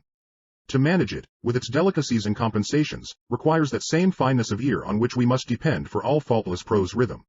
When there is no compensation, when the pause is inadvertent, there is a sense of jolting and lack, as if some pin or fastening had fallen out. John Franklin Genung, The Working Principles of Rhetoric. Pause, in public speech, is not mere silence, it is silence made designedly eloquent. When a man says, it is with profound pleasure that I have been permitted to speak to you tonight, and I should say that is not pausing, that is stumbling. It is conceivable that a speaker may be effective in spite of stumbling, but never because of it. On the other hand, one of the most important means of developing power in public speaking is to pause either before or after, or both before and after, an important word or phrase. No one who would be a forceful speaker can afford to neglect this principle, one of the most significant that has ever been inferred from listening to great orators. Study this potential device until you have absorbed and assimilated it. It would seem that this principle of rhetorical pause ought to be easily grasped and applied, but a long experience in training both college men and maturer speakers has demonstrated that the device is no more readily understood by the average man when it is first explained to him than if it were spoken in Hindustani. Perhaps this is because we do not eagerly devour the fruit of experience when it is impressively set before us on the platter of authority. We like to pluck fruit for ourselves. It not only tastes better, but we never forget that tree. Fortunately, this is no difficult task, in this instance, for the trees stand thick all about us. One man is pleading the cause of another. This man, my friends, has made this wonderful sacrifice, for you and me. Did not the pause surprisingly enhance the power of this statement? See how he gathered up reserve force and impressiveness to deliver the words, for you and me. Repeat this passage without making a pause. Did it lose in effectiveness? Naturally enough. During a premeditated pause of this kind, the mind of the speaker is concentrated on the thought to which he is about to give expression. He will not dare to allow his thoughts to wander for an instant. He will rather supremely center his thought and his emotion upon the sacrifice whose service, sweetness and divinity he is enforcing by his appeal. Concentration, then, is the big word here. No pause without it can perfectly hit the mark. Efficient pausing accomplishes one or all of four results. 1. Pause enables the mind of the speaker to gather his forces before delivering the final volley. It is often dangerous to rush into battle without pausing for preparation or waiting for recruits. Consider Custer's massacre as an instance. You can light a match by holding it beneath a lens and concentrating the sun's rays. You would not expect the match to flame if you jerked the lens back and forth quickly. Pause, and the lens gathers the heat. Your thoughts will not set fire to the minds of your hearers unless you pause to gather the force that comes by a second or two of concentration. Maple trees and gas wells are rarely tapped continually. When a stronger flow is wanted, a pause is made, nature has time to gather her reserve forces, and when the tree or the well is reopened, a stronger flow is the result. Use the same common sense with your mind. If you would make a thought particularly effective, pause just before its utterance, concentrate your mind energies, and then give it expression with renewed vigor. Carlyle was right. Speak not, I passionately entreat thee, till thy thought has silently matured itself. Out of silence comes thy strength. Speech is silvern, silence is golden. Speech is human, silence is divine. Silence has been called the father of speech. It should be. Too many of our public speeches have no fathers. They ramble along without pause or break. Like Tennyson's brook, they run on forever. Listen to little children, the policeman on the corner, the family conversation around the table, and see how many pauses they naturally use, for they are unconscious of effects. When we get before an audience, we throw most of our natural methods of expression to the wind, and strive after artificial effects. Get back to the methods of nature, and pause. 2. Pause prepares the mind of the auditor to receive your message. Herbert Spencer said that all the universe is in motion. So it is, and all perfect motion is rhythm. Part of rhythm is rest. Rest follows activity all through nature. Instances: day and night, spring, summer, autumn, winter, a period of rest between breaths, an instant of complete rest between heartbeats. Pause, and give the attention powers of your audience a rest. What you say after such a silence will then have a great deal more effect. When your country cousins come to town, the noise of a passing car will awaken them, though it seldom affects a seasoned city dweller. By the continual passing of cars, his attention power has become deadened. In one who visits the city but seldom, attention value is insistent. To him the noise comes after a long pause, hence its power. To you, dweller in the city, there is no pause, hence the low attention value. After riding on a train several hours, you will become so accustomed to its roar that it will lose its attention value, unless the train should stop for a while and start again. If you attempt to listen to a clock tick that is so far away that you can barely hear it, you will find that at times you are unable to distinguish it, but in a few moments the sound becomes distinct again. Your mind will pause for rest whether you desire it to do so or not. The attention of your audience will act in quite the same way. Recognize this law and prepare for it, by pausing. Let it be repeated. The thought that follows a pause is much more dynamic than if no pause had occurred. What is said to you of a night will not have the same effect on your mind as if it had been uttered in the morning when your attention had been lately refreshed by the pause of sleep. We are told on the first page of the Bible that even the creative energy of God rested on the seventh day. You may be sure, then, that the frail finite mind of your audience will likewise demand rest. Observe nature, study her laws, and obey them in your speaking. 3. Pause creates effective suspense. Suspense is responsible for a great share of our interest in life. It will be the same with your speech. A play or a novel is often robbed of much of its interest if you know the plot beforehand. We like to keep guessing as to the outcome. The ability to create suspense is part of woman's power to hold the other sex. The circus acrobat employs this principle when he fails purposely in several attempts to perform a feat, and then achieves it. Even the deliberate manner in which he arranges the preliminaries increases our expectation. We like to be kept waiting. In the last act of the play, Polly of the Circus, there is a circus scene in which a little dog turns a backward somersault on the back of a running pony. One night when he hesitated and had to be coaxed and worked with a long time before he would perform his feat, he got a great deal more applause than when he did his trick at once. We not only like to wait, but we appreciate what we wait for. If fish bite too readily, the sport soon ceases to be a sport. It is this same principle of suspense that holds you in a Sherlock Holmes story. You wait to see how the mystery is solved, and if it is solved too soon, you throw down the tale unfinished. Wilkie Collins' receipt for fiction writing well applies to public speech. Make 'em laugh, make 'em weep, make 'em wait. Above all else, make them wait. If they will not do that, you may be sure they will neither laugh nor weep. Thus pause is a valuable instrument in the hands of a trained speaker to arouse and maintain suspense. We once heard Mr. Bryan say in a speech, "It was my privilege to hear," and he paused, while the audience wondered for a second whom it was his privilege to hear, the great evangelist, and he paused again. We knew a little more about the man he had heard, but still wondered to which evangelist he referred, and then he concluded, Dwight L. Moody, Mr. Bryan paused slightly again and continued. I came to regard him. Here he paused again and held the audience in a brief moment of suspense as to how he had regarded Mr. Moody, then continued, as the greatest preacher of his day. Let the dashes illustrate pauses, and we have the following. It was my privilege to hear the great evangelist, Dwight L. Moody. I came to regard him as the greatest preacher of his day. The unskilled speaker would have rattled this off with neither pause nor suspense, and the sentences would have fallen flat upon the audience. It is precisely the application of these small things that makes much of the difference between the successful and the unsuccessful speaker. 4. Pausing after an important idea gives it time to penetrate.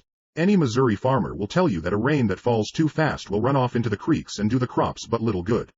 A story is told of a country deacon praying for rain in this manner. Lord, don't send us any chunk floater. Just give us a good old drizzle drazzle. A speech, like a rain, will not do anybody much good if it comes too fast to soak in. The farmer's wife follows this same principle in doing her washing when she puts the clothes in water, and pauses for several hours that the water may soak in. The physician puts cocaine on your turbinates, and pauses to let it take hold before he removes them. Why do we use this principle everywhere except in the communication of ideas? If you have given the audience a big idea, pause for a second or two and let them turn it over. See what effect it has.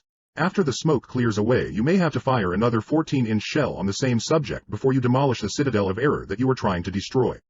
Take time. Don't let your speech resemble those tourists who try to do New York in a day. They spend 15 minutes looking at the masterpieces in the Metropolitan Museum of Arts, 10 minutes in the Museum of Natural History, take a peep into the aquarium, hurry across the Brooklyn Bridge, rush up to the zoo, and back by Grant's tomb, and call that seeing New York. If you hasten by your important points without pausing, your audience will have just about as adequate an idea of what you have tried to convey. Take time. You have just as much of it as our richest multimillionaire. Your audience will wait for you. It is a sign of smallness to hurry.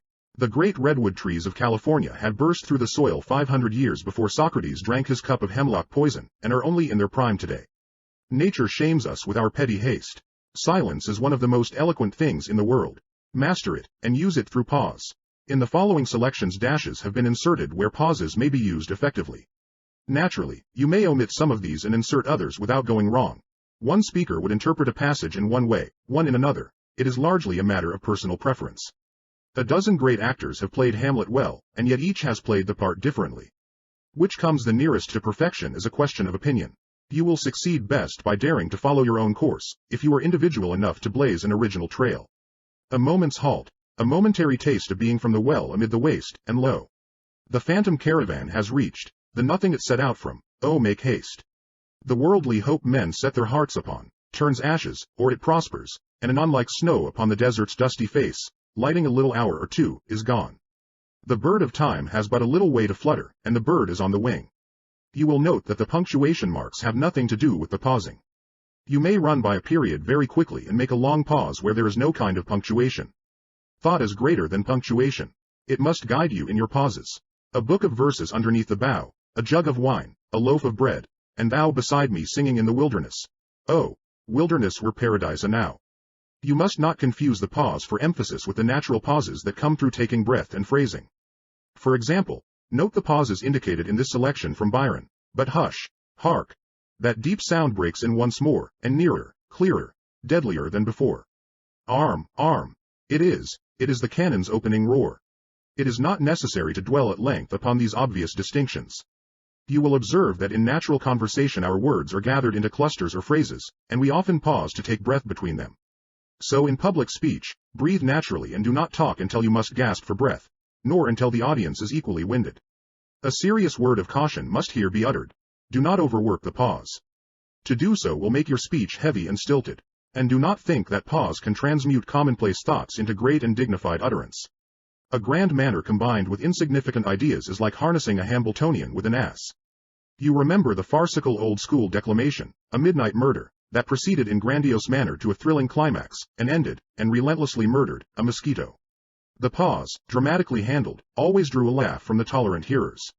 This is all very well in farce, but such anticlimax becomes painful when the speaker falls from the sublime to the ridiculous quite unintentionally. The pause, to be effective in some other manner than in that of the boomerang, must precede or follow a thought that is really worthwhile, or at least an idea whose bearing upon the rest of the speech is important. William Pittenger relates in his volume, Extempore Speech, an instance of the unconsciously farcical use of the pause by a really great American statesman and orator. He had visited Niagara Falls and was to make an oration at Buffalo the same day, but, unfortunately, he sat too long over the wine after dinner. When he arose to speak, the oratorical instinct struggled with difficulties, as he declared, "Gentlemen, I have been to look upon your magnificent cataract, 147 feet high. Gentlemen, Greece and Rome in their palmiest days never had a cataract 147 feet high." Questions and exercises. 1. Name 4 methods for destroying monotony and gaining power in speaking. 2. What are the 4 special effects of pause? 3. Note the pauses in a conversation, play, or speech. Were they the best that could have been used? Illustrate. 4. Read aloud selections on pages 50 to 54, paying special attention to pause. 5. Read the following without making any pauses. Reread correctly and note the difference. Soon the night will pass. And when, of the sentinel on the ramparts of liberty the anxious ask, "Watchman, what of the night?" his answer will be, "Lo, the morn appeareth." Knowing the price we must pay, the sacrifice we must make, the burdens we must carry, the assaults we must endure, knowing full well the cost, yet we enlist, and we enlist, for the war.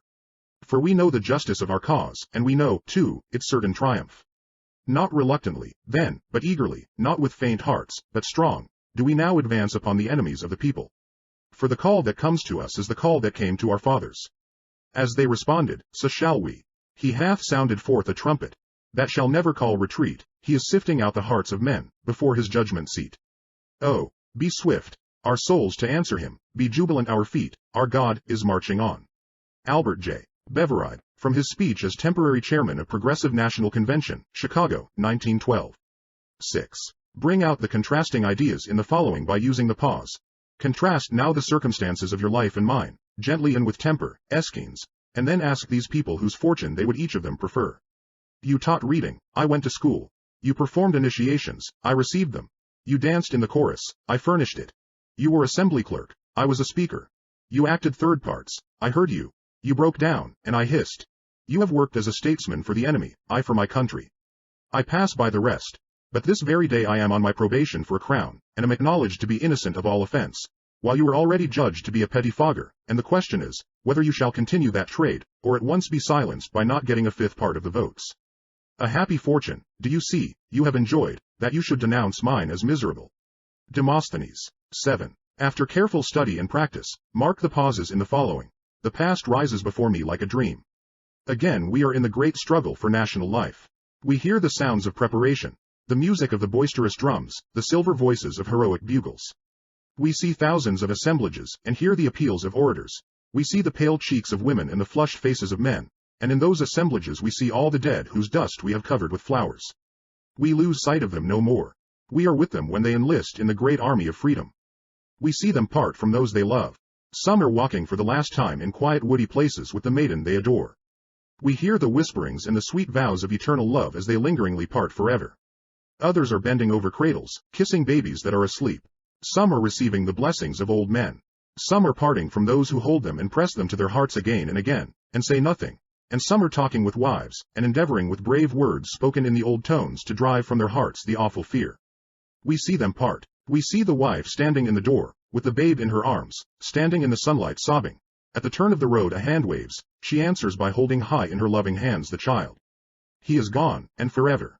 Robert J. Ingersoll, to the soldiers of Indianapolis. 8. Where would you pause in the following selections? Try pausing in different places and note the effect it gives. The moving finger writes, and having writ moves on.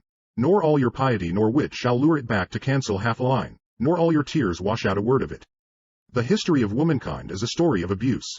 For ages men beat, sold, and abused their wives and daughters like cattle. The Spartan mother that gave birth to one of her own sex disgraced herself. The girl babies were often deserted in the mountains to starve. China bound and deformed their feet. Turkey veiled their faces. America denied them equal educational advantages with men. Most of the world still refuses them the right to participate in the government, and everywhere women bear the brunt of an unequal standard of morality. But the women are on the march. They are walking upward to the sunlit plains where the thinking people rule. China has ceased binding their feet. In the shadow of the harem, Turkey has opened a school for girls. America has given the women equal educational advantages, and America, we believe, will enfranchise them. We can do little to help and not much to hinder this great movement. The thinking people have put their upon it. It is moving forward to its goal just as surely as this old earth is swinging from the grip of winter toward the spring's blossoms and the summer's harvest. 1. 9. Read aloud the following address, paying careful attention to pause wherever the emphasis may thereby be heightened. The irrepressible conflict. At last, the Republican Party has appeared. It avows, now, as the Republican Party of 1800 did, in one word, its faith and its works, equal and exact justice to all men. Even when it first entered the field, only half organized, it struck a blow which only just failed to secure complete and triumphant victory. In this, its second campaign, it has already won advantages which render that triumph now both easy and certain. The secret of its assured success lies in that very characteristic which, in the mouth of scoffers, constitutes its great and lasting imbecility and reproach. It lies in the fact that it is a party of one idea, but that is a noble one, an idea that fills and expands all generous souls. The idea of equality of all men before human tribunals and human laws, as they all are equal before the divine tribunal and divine laws. I know, and you know, that a revolution has begun. I know, and all the world knows, that revolutions never go backward. 20 senators and 100 representatives proclaim boldly in Congress today sentiments and opinions and principles of freedom which hardly so many men, even in this free state, dared to utter in their own homes 20 years ago. While the government of the United States, under the conduct of the Democratic Party, has been all that time surrendering one plane and castle after another to slavery, the people of the United States have been no less steadily and perseveringly gathering together the forces with which to recover back again all the fields and all the castles which have been lost, and to confound and overthrow, by one decisive blow, the betrayers of the Constitution and freedom forever. W. H. Seward. Chapter 7. Efficiency through inflection. How soft the music of those village bells, falling at intervals upon the ear in cadence sweet, now dying all away, now pealing loud again, and louder still, clear and sonorous, as the gale comes on. With easy force it opens all the cells where memory slept. William Cowper, The Task. Herbert Spencer remarked that cadence, by which he meant the modulation of the tones of the voice in speaking, is the running commentary of the emotions upon the propositions of the intellect. How true this is will appear when we reflect that the little upward and downward shadings of the voice tell more truly what we mean than our words. The expressiveness of language is literally multiplied by this subtle power to shade the vocal tones, and this voice shading we call inflection. The change of pitch within a word is even more important, because more delicate, than the change of pitch from phrase to phrase. Indeed, one cannot be practiced without the other. The bare words are only so many bricks, inflection will make of them a pavement, a garage, or a cathedral. It is the power of inflection to change the meaning of words that gave birth to the old saying, "It is not so much what you say, as how you say it." Mrs. Jameson, the Shakespearean commentator, has given us a penetrating example of the effect of inflection, in her impersonation of the part of Lady Macbeth. Mrs. Siddons adopted successively 3 different intonations in giving the words, "we fail." At first a quick contemptuous interrogation, "we fail."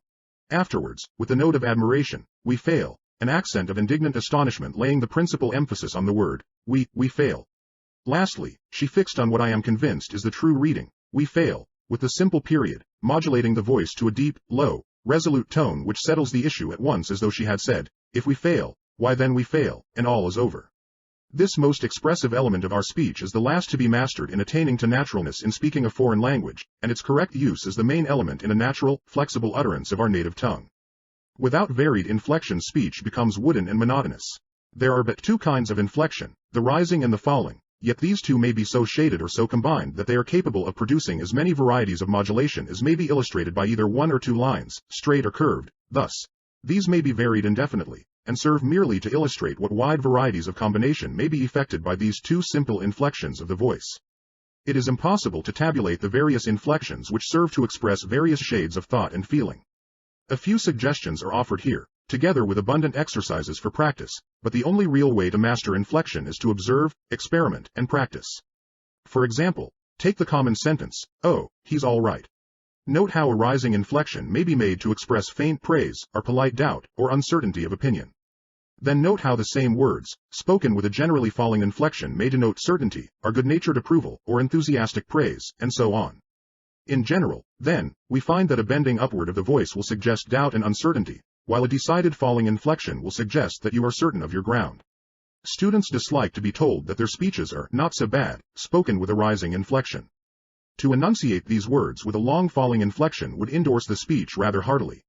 Say goodbye to an imaginary person whom you expect to see again tomorrow, then to a dear friend you never expect to meet again. Note the difference in inflection.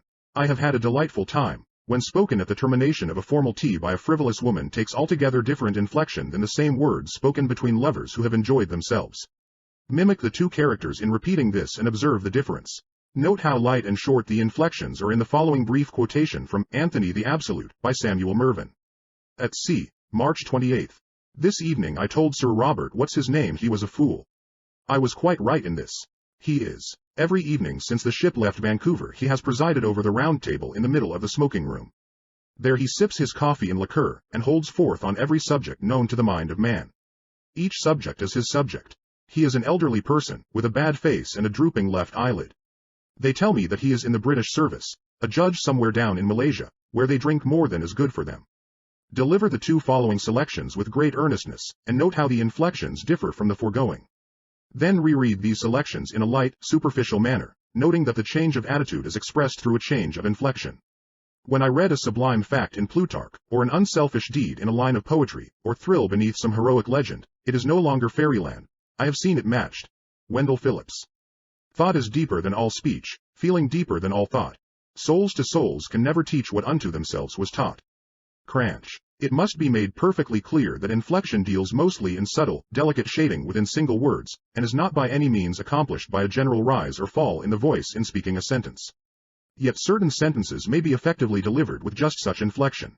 Try this sentence in several ways, making no modulation until you come to the last two syllables, as indicated, and yet I told him dis, high, tinkly.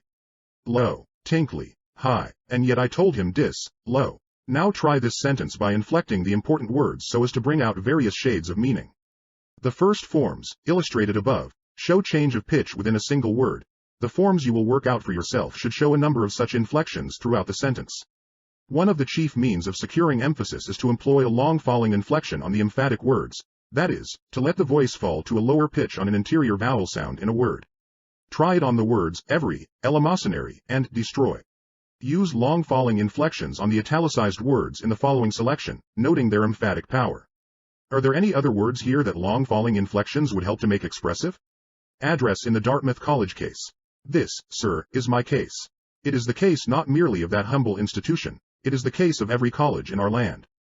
It is more, it is the case of every eleemosynary institution throughout our country, of all those great charities founded by the piety of our ancestors to alleviate human misery and scatter blessings along the pathway of life. Sir, you may destroy this little institution, it is weak, it is in your hands. I know it is one of the lesser lights in the literary horizon of our country. You may put it out. But if you do you must carry through your work. You must extinguish, one after another, all those great lights of science which, for more than a century, have thrown their radiance over our land. It is, sir, as I have said, a small college, and yet, there are those who love it. Sir, I know not how others may feel, but as for myself when I see my alma mater surrounded, like Caesar in the Senate House, by those who are reiterating stab after stab, I would not for this right hand have her turn to me and say, and thou, too, my son. Daniel Webster. Be careful not to over-inflect. Too much modulation produces an unpleasant effect of artificiality, like a mature matron trying to be kittenish. It is a short step between true expression and unintentional burlesque. Scrutinize your own tones. Take a single expression like, oh, no, or, oh, I see, or indeed, and by patient self-examination see how many shades of meaning may be expressed by inflection. This sort of common-sense practice will do you more good than a book of rules. But don't forget to listen to your own voice. Questions and exercises. 1. In your own words define a. Cadence, b. Modulation, c. Inflection, d. Emphasis. 2. Name 5 ways of destroying monotony and gaining effectiveness in speech. 3. What states of mind does falling inflection signify? Make as full a list as you can. 4. Do the same for the rising inflection. 5. How does the voice bend in expressing a. Surprise, b. Shame, c. Hate, d. Formality, e. Excitement. 6. Reread some sentence several times and by using different inflections change the meaning with each reading. 7. Note the inflections employed in some speech or conversation. Were they the best that could be used to bring out the meaning? Criticize and illustrate. 8. Render the following passages. Has the gentleman done? Has he completely done? And God said, let there be light, and there was light. 9. Invent an indirect question and show how it would naturally be inflected. 10. Does a direct question always require a rising inflection? Illustrate. 11. Illustrate how the complete ending of an expression or of a speech is indicated by inflection. 12. Do the same for incompleteness of idea. 13. Illustrate. A. Trembling. B. Hesitation. And C. Doubt by means of inflection. 14. Show how contrast may be expressed. 15. Try the effects of both rising and falling inflections on the italicized words in the following sentences. State your preference. Gentlemen, I am persuaded, nay, I am resolved to speak. It is sown a natural body, it is raised a spiritual body. Selections for practice. In the following selections, secure emphasis by means of long falling inflections rather than loudness. Repeat these selections, attempting to put into practice all the technical principles that we have thus far had, emphasizing important words, subordinating unimportant words, variety of pitch, changing tempo, pause, and inflection. If these principles are applied, you will have no trouble with monotony. Constant practice will give great facility in the use of inflection and will render the voice itself flexible. Charles I. We charge him with having broken his coronation oath, and we are told that he kept his marriage vow. We accuse him of having given up his people to the merciless inflictions of the most hot-headed and hard-hearted of prelates, and the defense is, that he took his little son on his knee and kissed him. We censure him for having violated the articles of the Petition of Right, after having, for good and valuable consideration, promised to observe them, and we are informed that he was accustomed to hear prayers at 6 o'clock in the morning. It is to such considerations as these, together with his Van Dyke dress, his handsome face, and his peaked beard, that he owes, we verily believe, most of his popularity with the present generation. T. B. Macaulay. Abraham Lincoln. We needed not that he should put on paper that he believed in slavery, who, with treason, with murder, with cruelty infernal, hovered around that majestic man to destroy his life. He was himself but the long sting with which slavery struck at liberty, and he carried the poison that belonged to slavery. As long as this nation lasts, it will never be forgotten that we have one martyred president, never. Never, while time lasts, while heaven lasts, while hell rocks and groans, will it be forgotten that slavery, by its minions, slew him, and in slaying him made manifest its whole nature and tendency. But another thing for us to remember is that this blow was aimed at the life of the government and of the nation. Lincoln was slain. America was meant. The man was cast down. The government was smitten at. It was the president who was killed. It was national life, breathing freedom and meaning beneficence, that was sought. He, the man of Illinois, the private man, divested of robes and the insignia of authority, representing nothing but his personal self, might have been hated, but that would not have called forth the murderer's blow. It was because he stood in the place of government, representing government in a government that represented right and liberty, that he was singled out. This, then, is a crime against universal government. It is not a blow at the foundations of our government, more than at the foundations of the English government, of the French government, of every compact and well-organized government. It was a crime against mankind. The whole world will repudiate and stigmatize it as a deed without a shade of redeeming light. The blow, however, has signally failed. The cause is not stricken, it is strengthened. This nation has dissolved, but in tears only. It stands, foursquare, more solid, today, than any pyramid in Egypt. This people are neither wasted, nor daunted, nor disordered. Men hate slavery and love liberty with stronger hate and love today than ever before. The government is not weakened, it is made stronger. And now the martyr is moving in triumphal march, mightier than when alive. The nation rises up at every stage of his coming. Cities and states are his pall-bearers, and the cannon beats the hours with solemn progression. Dead, dead, dead, he yet speaketh. Is Washington dead? Is Hampden dead? Is David dead? Is any man dead that ever was fit to live? Disenthralled of flesh, and risen to the unobstructed sphere where passion never comes, he begins his illimitable work. His life now is grafted upon the infinite, and will be fruitful as no earthly life can be. Pass on, thou that hast overcome. Your sorrows, O people, are his peace. Your bells, and bands, and muffled drums sound triumph in his ear. Wail and weep here. God makes it echo joy and triumph there. Pass on, victor. 4 years ago, O Illinois, we took from your midst an untried man, and from among the people, we return him to you a mighty conqueror. Not thine any more, but the nation's, not ours, but the world's. Give him place, ye prairies. In the midst of this great continent his dust shall rest, a sacred treasure to myriads who shall make pilgrimage to that shrine to kindle anew their zeal and patriotism. Ye winds, that move over the mighty places of the West, chant his requiem. Ye people, behold a martyr, whose blood, as so many inarticulate words, pleads for fidelity, for law, for liberty. Henry Ward Beecher. The history of liberty. The event which we commemorate is all important, not merely in our own annals, but in those of the world. The sententious English poet has declared that the proper study of mankind is man, and of all inquiries of a temporal nature, the history of our fellow beings is unquestionably among the most interesting. But not all the chapters of human history are alike important. The annals of our race have been filled up with incidents which concern not, or at least ought not to concern, the great company of mankind. History, as it has often been written, is the genealogy of princes, the field book of conquerors, and the fortunes of our fellow men have been treated only so far as they have been affected by the influence of the great masters and destroyers of our race. Such history is, I will not say a worthless study, for it is necessary for us to know the dark side as well as the bright side of our condition. But it is a melancholy study which fills the bosom of the philanthropist and the friend of liberty with sorrow. But the history of liberty, the history of men struggling to be free, the history of men who have acquired and are exercising their freedom, the history of those great movements in the world, by which liberty has been established and perpetuated, forms a subject which we cannot contemplate too closely. This is the real history of man, of the human family, of rational immortal beings. The trial of adversity was theirs, the trial of prosperity is ours. Let us meet it as men who know their duty and prize their blessings. Our position is the most enviable, the most responsible, which men can fill. If this generation does its duty, the cause of constitutional freedom is safe.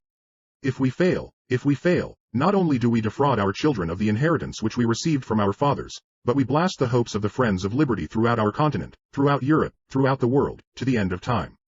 History is not without her examples of hard-fought fields, where the banner of liberty has floated triumphantly on the wildest storm of battle. She is without her examples of a people by whom the dear-bought treasure has been wisely employed and safely handed down. The eyes of the world are turned for that example to us. Let us, then, as we assemble on the birthday of the nation, as we gather upon the green turf, once wet with precious blood, let us devote ourselves to the sacred cause of constitutional liberty. Let us abjure the interests and passions which divide the great family of American freemen. Let the rage of party spirit sleep today. Let us resolve that our children shall have cause to bless the memory of their fathers, as we have cause to bless the memory of ours. Edward Everett. Chapter 8. Concentration in Delivery. Attention is the microscope of the mental eye. Its power may be high or low, its field of view narrow or broad. When high power is used, attention is confined within very circumscribed limits, but its action is exceedingly intense and absorbing. It sees but few things, but these few are observed, through and through. Mental energy and activity, whether of perception or of thought, thus concentrated, act like the sun's rays concentrated by the burning glass. The object is illumined, heated, set on fire. Impressions are so deep that they can never be effaced. Attention of this sort is the prime condition of the most productive mental labor. Daniel Putnam, Psychology. Try to rub the top of your head forward and backward at the same time that you are patting your chest. Unless your powers of coordination are well developed, you will find it confusing, if not impossible. The brain needs special training before it can do two or more things efficiently at the same instant. It may seem like splitting a hair between its north and northwest corner, but some psychologists argue that no brain can think two distinct thoughts, absolutely simultaneously, that what seems to be simultaneous is really very rapid rotation from the first thought to the second and back again. Just as in the above-cited experiment, the attention must shift from one hand to the other until one or the other movement becomes partly or wholly automatic. Whatever is the psychological truth of this contention, it is undeniable that the mind measurably loses grip on one idea the moment the attention is projected decidedly ahead to a second or a third idea. A fault in public speakers that is as pernicious as it is common is that they try to think of the succeeding sentence while still uttering the former, and in this way their concentration trails off. In consequence, they start their sentences strongly and end them weakly. In a well-prepared written speech, the emphatic word usually comes at one end of the sentence. But an emphatic word needs emphatic expression, and this is precisely what it does not get when concentration flags by leaping too soon to that which is next to be uttered. Concentrate all your mental energies on the present sentence. Remember that the mind of your audience follows yours very closely, and if you withdraw your attention from what you are saying to what you are going to say, your audience will also withdraw theirs. They may not do so consciously and deliberately, but they will surely cease to give importance to the things that you yourself slight. It is fatal to either the actor or the speaker to cross his bridges too soon. Of course, all this is not to say that in the natural pauses of your speech you are not to take swift forward surveys. They are as important as the forward look in driving a motor car. The caution is of quite another sort. While speaking one sentence, do not think of the sentence to follow. Let it come from its proper source, within yourself. You cannot deliver a broadside without concentrated force. That is what produces the explosion. In preparation you store and concentrate thought and feeling. In the pauses during delivery you swiftly look ahead and gather yourself for effective attack. During the moments of actual speech, speak, don't anticipate. Divide your attention and you divide your power. This matter of the effect of the inner man upon the outer needs a further word here, particularly as touching concentration. What do you read, my lord? Hamlet replied, words. Words. Words. That is a world-old trouble. The mechanical calling of words is not expression, by a long stretch. Did you ever notice how hollow and memorized speech usually sounds? You have listened to the ranting, mechanical cadence of inefficient actors, lawyers and preachers. Their trouble is a mental one. They are not concentrated thinking thoughts that cause words to issue with sincerity and conviction, but are merely enunciating word sounds mechanically. Painful experience alike to audience and to speaker. A parrot is equally eloquent. Again let Shakespeare instruct us, this tune in the insincere prayer of the king, Hamlet's uncle. He laments thus pointedly. My words fly up, my thoughts remain below. Words without thoughts never to heaven go. The truth is, that as a speaker your words must be born again every time they are spoken, then they will not suffer in their utterance, even though perforce committed to memory and repeated, like Dr. Russell Conwell's lecture, Acres of Diamonds, 5,000 times.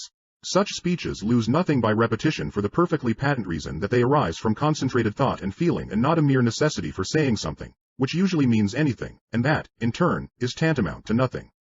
If the thought beneath your words is warm, fresh, spontaneous, a part of yourself, your utterance will have breath and life. Words are only a result. Do not try to get the result without stimulating the cause. Do you ask how to concentrate? Think of the word itself, and of its philological brother, concentric. Think of how a lens gathers and concenters the rays of light within a given circle. It centers them by a process of withdrawal. It may seem like a harsh saying, but the man who cannot concentrate is either weak of will, a nervous wreck, or has never learned what willpower is good for. You must concentrate by resolutely withdrawing your attention from everything else. If you concentrate your thought on a pain which may be afflicting you, that pain will grow more intense. Count your blessings, and they will multiply. Center your thought on your strokes and your tennis play will gradually improve. To concentrate is simply to attend to one thing, and attend to nothing else. If you find that you cannot do that, there is something wrong, attend to that first. Remove the cause and the symptom will disappear. Read the chapter on willpower. Cultivate your will by willing and then doing, at all costs. Concentrate, and you will win. Questions and exercises. 1. Select from any source several sentences suitable for speaking aloud. Deliver them first in the manner condemned in this chapter, and second with due regard for emphasis toward the close of each sentence. 2. Put into about 100 words your impression of the effect produced. 3. Tell of any peculiar methods you may have observed or heard of by which speakers have sought to aid their powers of concentration, such as looking fixedly at a blank spot in the ceiling, or twisting a watch charm. 4. What effect do such habits have on the audience? 5. What relation does pause bear to concentration? 6. Tell why concentration naturally helps a speaker to change pitch, tempo, and emphasis. 7. Read the following selection through to get its meaning and spirit clearly in your mind. Then read it aloud, concentrating solely on the thought that you are expressing. Do not trouble about the sentence or thought that is coming. Half the troubles of mankind arise from anticipating trials that never occur. Avoid this in speaking. Make the end of your sentences just as strong as the beginning. Concentrate. War. The last of the savage instincts is war. The caveman's club made law and procured food. Might decreed right. Warriors were saviors. In Nazareth a carpenter laid down the saw and preached the brotherhood of man. 12 centuries afterwards his followers marched to the Holy Land to destroy all who differed with them in the worship of the God of love. Triumphantly they wrote, in Solomon's porch and in his temple our men rode in the blood of the Saracens up to the knees of their horses. History is an appalling tale of war. In the 17th century Germany, France, Sweden, and Spain warred for 30 years. At Magdeburg 30,000 out of 36,000 were killed regardless of sex or age. In Germany schools were closed for a third of a century, homes burned, women outraged, towns demolished, and the untilled land became a wilderness. 2/3 of Germany's property was destroyed and 18 million of her citizens were killed, because men quarreled about the way to glorify the Prince of Peace. Marching through rain and snow, sleeping on the ground, eating stale food or starving, contracting diseases and facing guns that fire 600 times a minute, for 50 cents a day, this is the soldier's life. At the window sits the widowed mother crying. Little children with tearful faces pressed against the pane watch and wait. Their means of livelihood, their home, their happiness is gone. Fatherless children, broken-hearted women, sick, disabled and dead men, this is the wage of war. We spend more money preparing men to kill each other than we do in teaching them to live. We spend more money building one battleship than in the annual maintenance of all our state universities. The financial loss resulting from destroying one another's homes in the Civil War would have built 15 million houses, each costing $2,000. We pray for love but prepare for hate. We preach peace but equip for war. Were half the power that fills the world with terror, were half the wealth bestowed on camp and court given to redeem this world from error, there would be no need of arsenal and fort. War only defers a question. No issue will ever really be settled until it is settled rightly. Like rival gun gangs in a back alley, the nations of the world, through the bloody ages, have fought over their differences. Denver cannot fight Chicago and Iowa cannot fight Ohio. Why should Germany be permitted to fight France, or Bulgaria fight Turkey? When mankind rises above creeds, colors and countries, when we are citizens, not of a nation, but of the world, the armies and navies of the earth will constitute an international police force to preserve the peace, and the dove will take the eagle's place. Our differences will be settled by an international court with the power to enforce its mandates. In times of peace, prepare for peace. The wages of war are the wages of sin, and the wages of sin is death. Editorial by D. C. Leslie's Weekly, used by permission.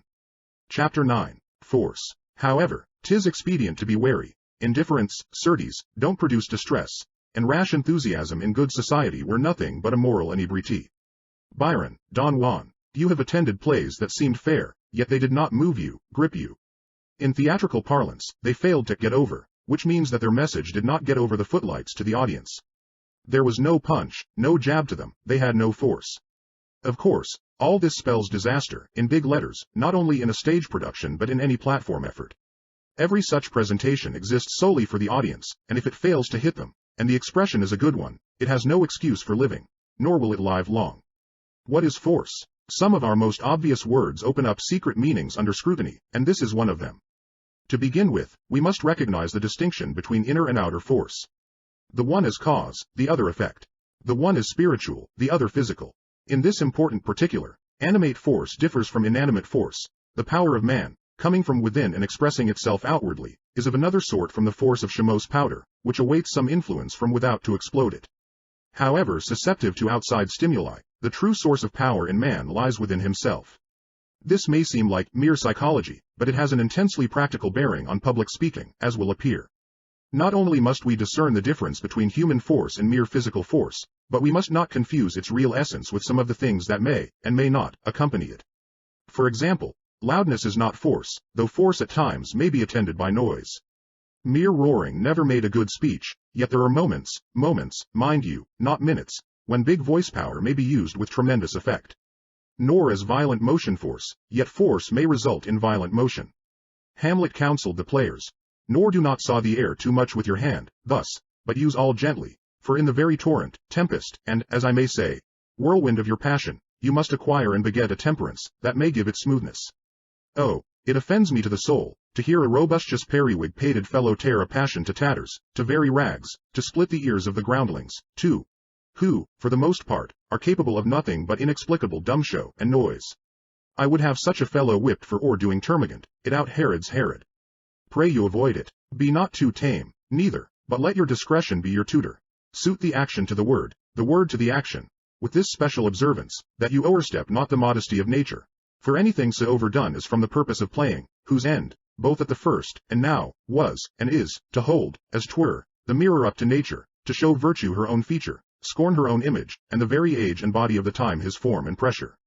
Now, this overdone, are come tardy off, though it make the unskilful laugh, cannot but make the judicious grieve, the censure of the which one must, in your allowance, o'erweigh a whole theatre of others. Oh, there be players that I have seen play, and heard others praise, and that highly, not to speak it profanely, that, neither having the accent of Christians, nor the gait of Christian, pagan, or man, have so strutted and bellowed that I have thought some of nature's journeymen had made men, and not made them well, they imitated humanity so abominably. 3. Force is both a cause and an effect. Inner force, which must precede outer force, is a combination of 4 elements, acting progressively. First of all, force arises from conviction. You must be convinced of the truth, or the importance, or the meaning, of what you are about to say before you can give it forceful delivery. It must lay strong hold upon your convictions before it can grip your audience. Conviction convinces. The Saturday Evening Post, in an article on England's T.R. Winston Spencer Churchill, attributed much of Churchill's and Roosevelt's public platform success to their forceful delivery. No matter what is in hand, these men make themselves believe for the time being that one thing is the most important on earth. Hence they speak to their audiences in a "do this or you perish" manner. That kind of speaking wins, and it is that virile, strenuous, aggressive attitude which both distinguishes and maintains the platform careers of our greatest leaders. But let us look a little closer at the origins of inner force. How does conviction affect the man who feels it? We have answered the inquiry in the very question itself. He feels it. Conviction produces emotional tension. Study the pictures of Theodore Roosevelt and a Billy Sunday in action. Action is the word. Note the tension of their jaw muscles, the taut lines of sinews in their entire bodies when reaching a climax of force. Moral and physical force are alike in being both preceded and accompanied by intense tension, tightness of the cords of power. It is this tautness of the bowstring, this knotting of the muscles, this contraction before the spring, that makes an audience feel, almost see, the reserve power in a speaker. In some really wonderful way it is more what a speaker does not say and do that reveals the dynamo within. Anything may come from such stored-up force once it is let loose, and that keeps an audience alert, hanging on the lips of a speaker for his next word. After all, it is all a question of manhood, for a stuffed doll has neither convictions nor emotional tension. If you are upholstered with sawdust, keep off the platform, for your own speech will puncture you. Growing out of this conviction tension comes resolve to make the audience share that conviction tension.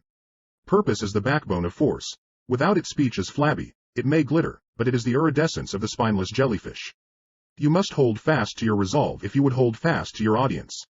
Finally, all this conviction tension purpose is lifeless and useless unless it results in propulsion.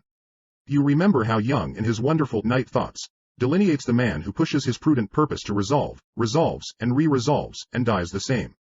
Let not your force die a-borning, bring it to full life in its conviction, emotional tension, resolve, and propulsive power. Can force be acquired? Yes, if the acquirer has any such capacities as we have just outlined. How to acquire this vital factor is suggested in its very analysis. Live with your subject until you are convinced of its importance. If your message does not of itself arouse you to tension, pull yourself together. When a man faces the necessity of leaping across a crevasse, he does not wait for inspiration, he wills his muscles into tensity for the spring. It is not without purpose that our English language uses the same word to depict a mighty though delicate steel contrivance and a quick leap through the air. Then resolve, and let it all end in actual punch. This truth is worth reiteration. The man within is the final factor. He must supply the fuel. The audience, or even the man himself, may add the match, it matters little which, only so that there be fire.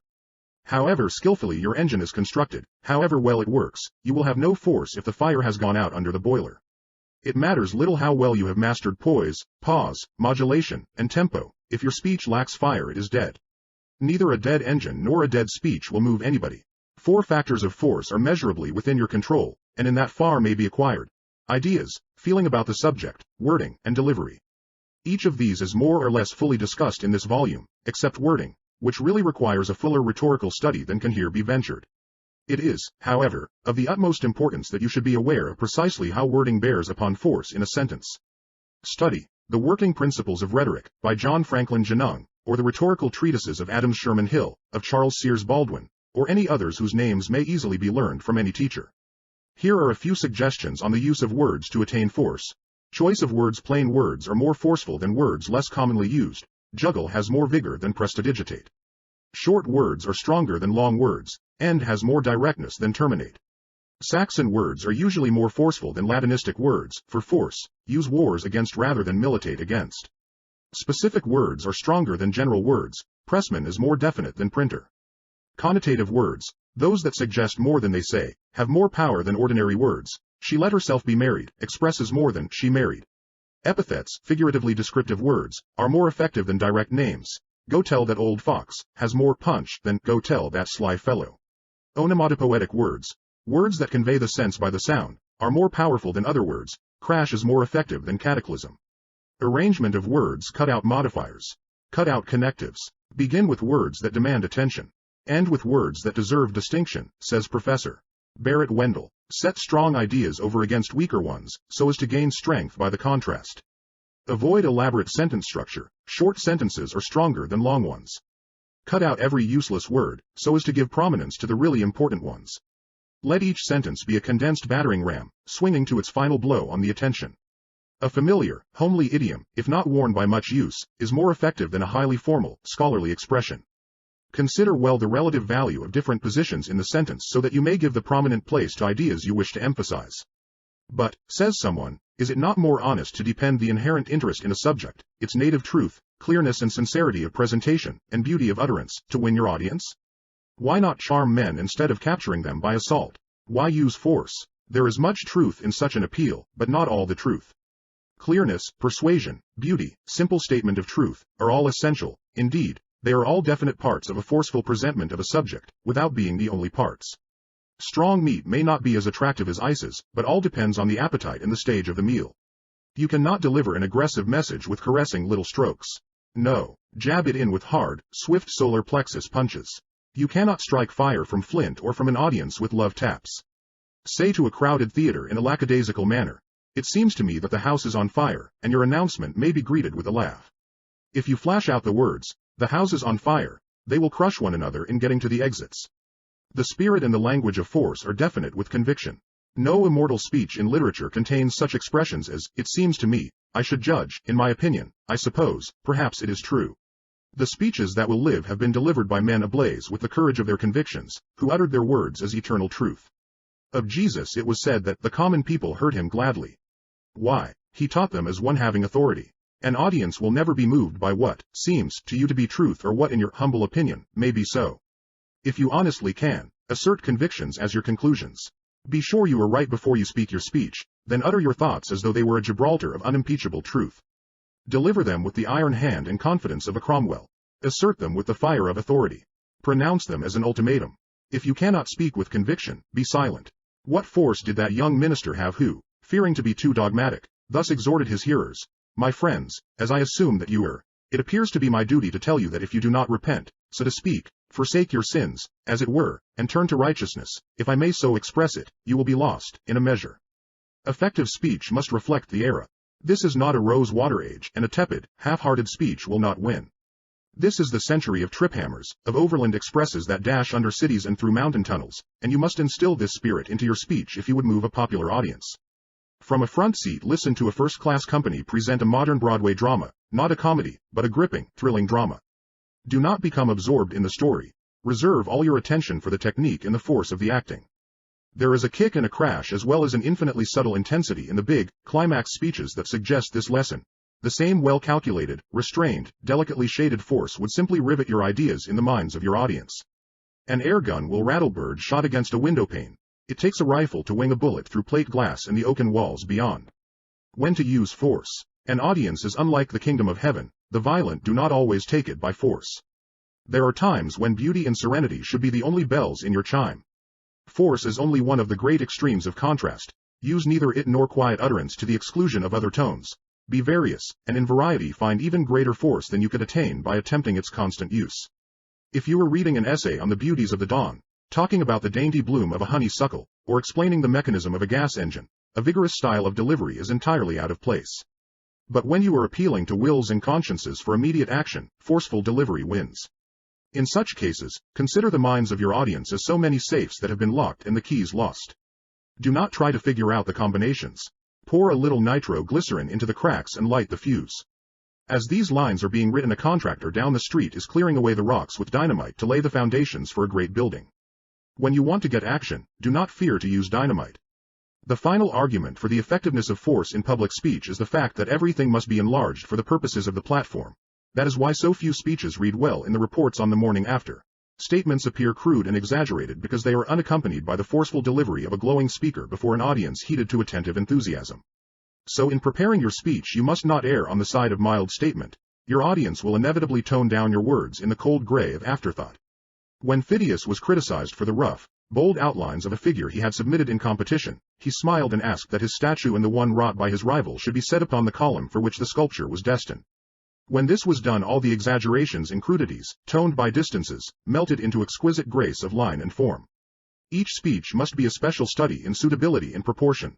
Omit the thunder of delivery, if you will, but like Wendell Phillips put silent lightning into your speech. Make your thoughts breathe and your words burn. Burrell said. Emerson writes like an electrical cat emitting sparks and shocks in every sentence. Go thou and speak likewise. Get that big stick into your delivery, be forceful. Questions and exercises. 1. Illustrate, by repeating a sentence from memory, what is meant by employing force in speaking. 2. Which in your opinion is the most important of the technical principles of speaking that you have studied so far?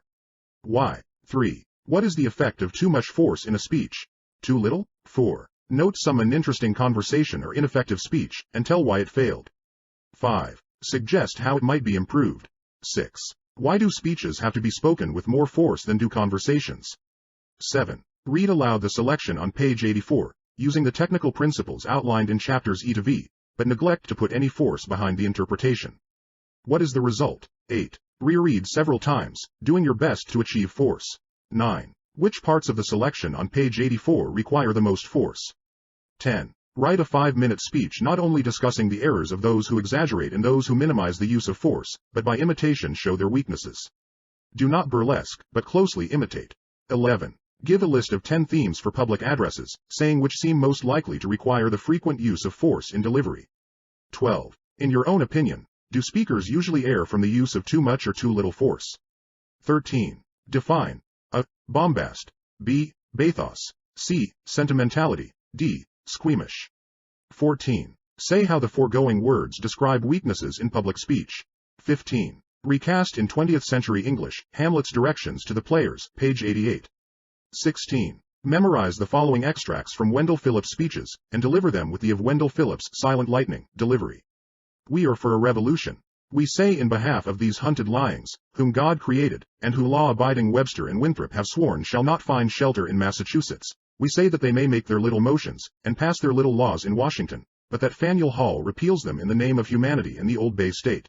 My advice to workingmen is this: if you want power in this country, if you want to make yourselves felt, if you do not want your children to wait long years before they have the bread on the table they ought to have, the leisure in their lives they ought to have, the opportunities in life they ought to have, if you don't want to wait yourselves, write on your banner, so that every political trimmer can read it, so that every politician, no matter how short-sighted he may be, can read it, we never forget. If you launch the arrow of sarcasm at labor, we never forget. If there is a division in Congress, and you throw your vote in the wrong scale, we never forget. You may go down on your knees, and say, I am sorry I did the act, but we will say, it will avail you in heaven to be sorry, but on this side of the grave, never. So that a man in taking up the labor question will know he is dealing with a hair-trigger pistol, and will say, I am to be true to justice and to man. Otherwise I am a dead duck. In Russia there is no press, no debate, no explanation of what government is, no remonstrance allowed, no agitation of public issues. Dead silence, like that which reigns at the summit of Mont Blanc, freezes the whole empire, long ago described as a despotism tempered by assassination. Meanwhile, such despotism has unsettled the brains of the ruling family, as unbridled power doubtless made some of the 12 Caesars insane. A madman, sporting with the lives and comfort of 100 millions of men. The young girl whispers in her mother's ear, under a sealed roof, her pity for a brother knouted and dragged half dead into exile for his opinions. The next week she is stripped naked and flogged to death in the public square. No inquiry, no explanation, no trial, no protest, one dead uniform silence, the law of the tyrant. Where is there ground for any hope of peaceful change? No, no. In such a land dynamite and the dagger are the necessary and proper substitutes for Faneuil Hall. Anything that will make the madman quake in his bedchamber, and rouse his victims into reckless and desperate resistance. This is the only view an American, the child of 1620 and 1776, can take of nihilism. Any other unsettles and perplexes the ethics of our civilization. Born within sight of Bunker Hill, son of Harvard, whose first pledge was truth, citizen of a republic based on the claim that no government is rightful unless resting on the consent of the people, and which assumes to lead in asserting the rights of humanity, I at least can say nothing else and nothing less. No, not if every tile on Cambridge roofs were a devil hooting my words. For practice on forceful selections, use The Irrepressible Conflict, page 67. Abraham Lincoln, page 76, Pass Prosperity Around, page 470. A Plea for Cuba, page 50. Chapter 10. Feeling and Enthusiasm. Enthusiasm is that secret and harmonious spirit that hovers over the production of genius. Isaac Disraeli, literary character. If you are addressing a body of scientists on such a subject as the veins in a butterfly's wings, or on road structure, naturally your theme will not arouse much feeling in either you or your audience. These are purely mental subjects. But if you want men to vote for a measure that will abolish child labor, or if you would inspire them to take up arms for freedom, you must strike straight at their feelings. We lie on soft beds, sit near the radiator on a cold day, eat cherry pie, and devote our attention to one of the opposite sex, not because we have reasoned out that it is the right thing to do, but because it feels right. No one but a dyspeptic chooses his diet from a chart. Our feelings dictate what we shall eat and generally how we shall act. Man is a feeling animal, hence the public speaker's ability to arouse men to action depends almost wholly on his ability to touch their emotions. Negro mothers on the auction block seeing their children sold away from them into slavery have flamed out some of America's most stirring speeches. True, the mother did not have any knowledge of the technique of speaking, but she had something greater than all technique, more effective than reason, feeling. The great speeches of the world have not been delivered on tariff reductions or post office appropriations. The speeches that will live have been charged with emotional force. Prosperity and peace are poor developers of eloquence. When great wrongs are to be righted, when the public heart is flaming with passion, that is the occasion for memorable speaking. Patrick Henry made an immortal address, for in an epical crisis he pleaded for liberty. He had roused himself to the point where he could honestly and passionately exclaim, "Give me liberty or give me death." His fame would have been different had he lived today and argued for the recall of judges. The power of enthusiasm. Political parties hire bands and pay for applause. They argue that, for vote-getting, to stir up enthusiasm is more effective than reasoning. How far they are right depends on the hearers, but there can be no doubt about the contagious nature of enthusiasm.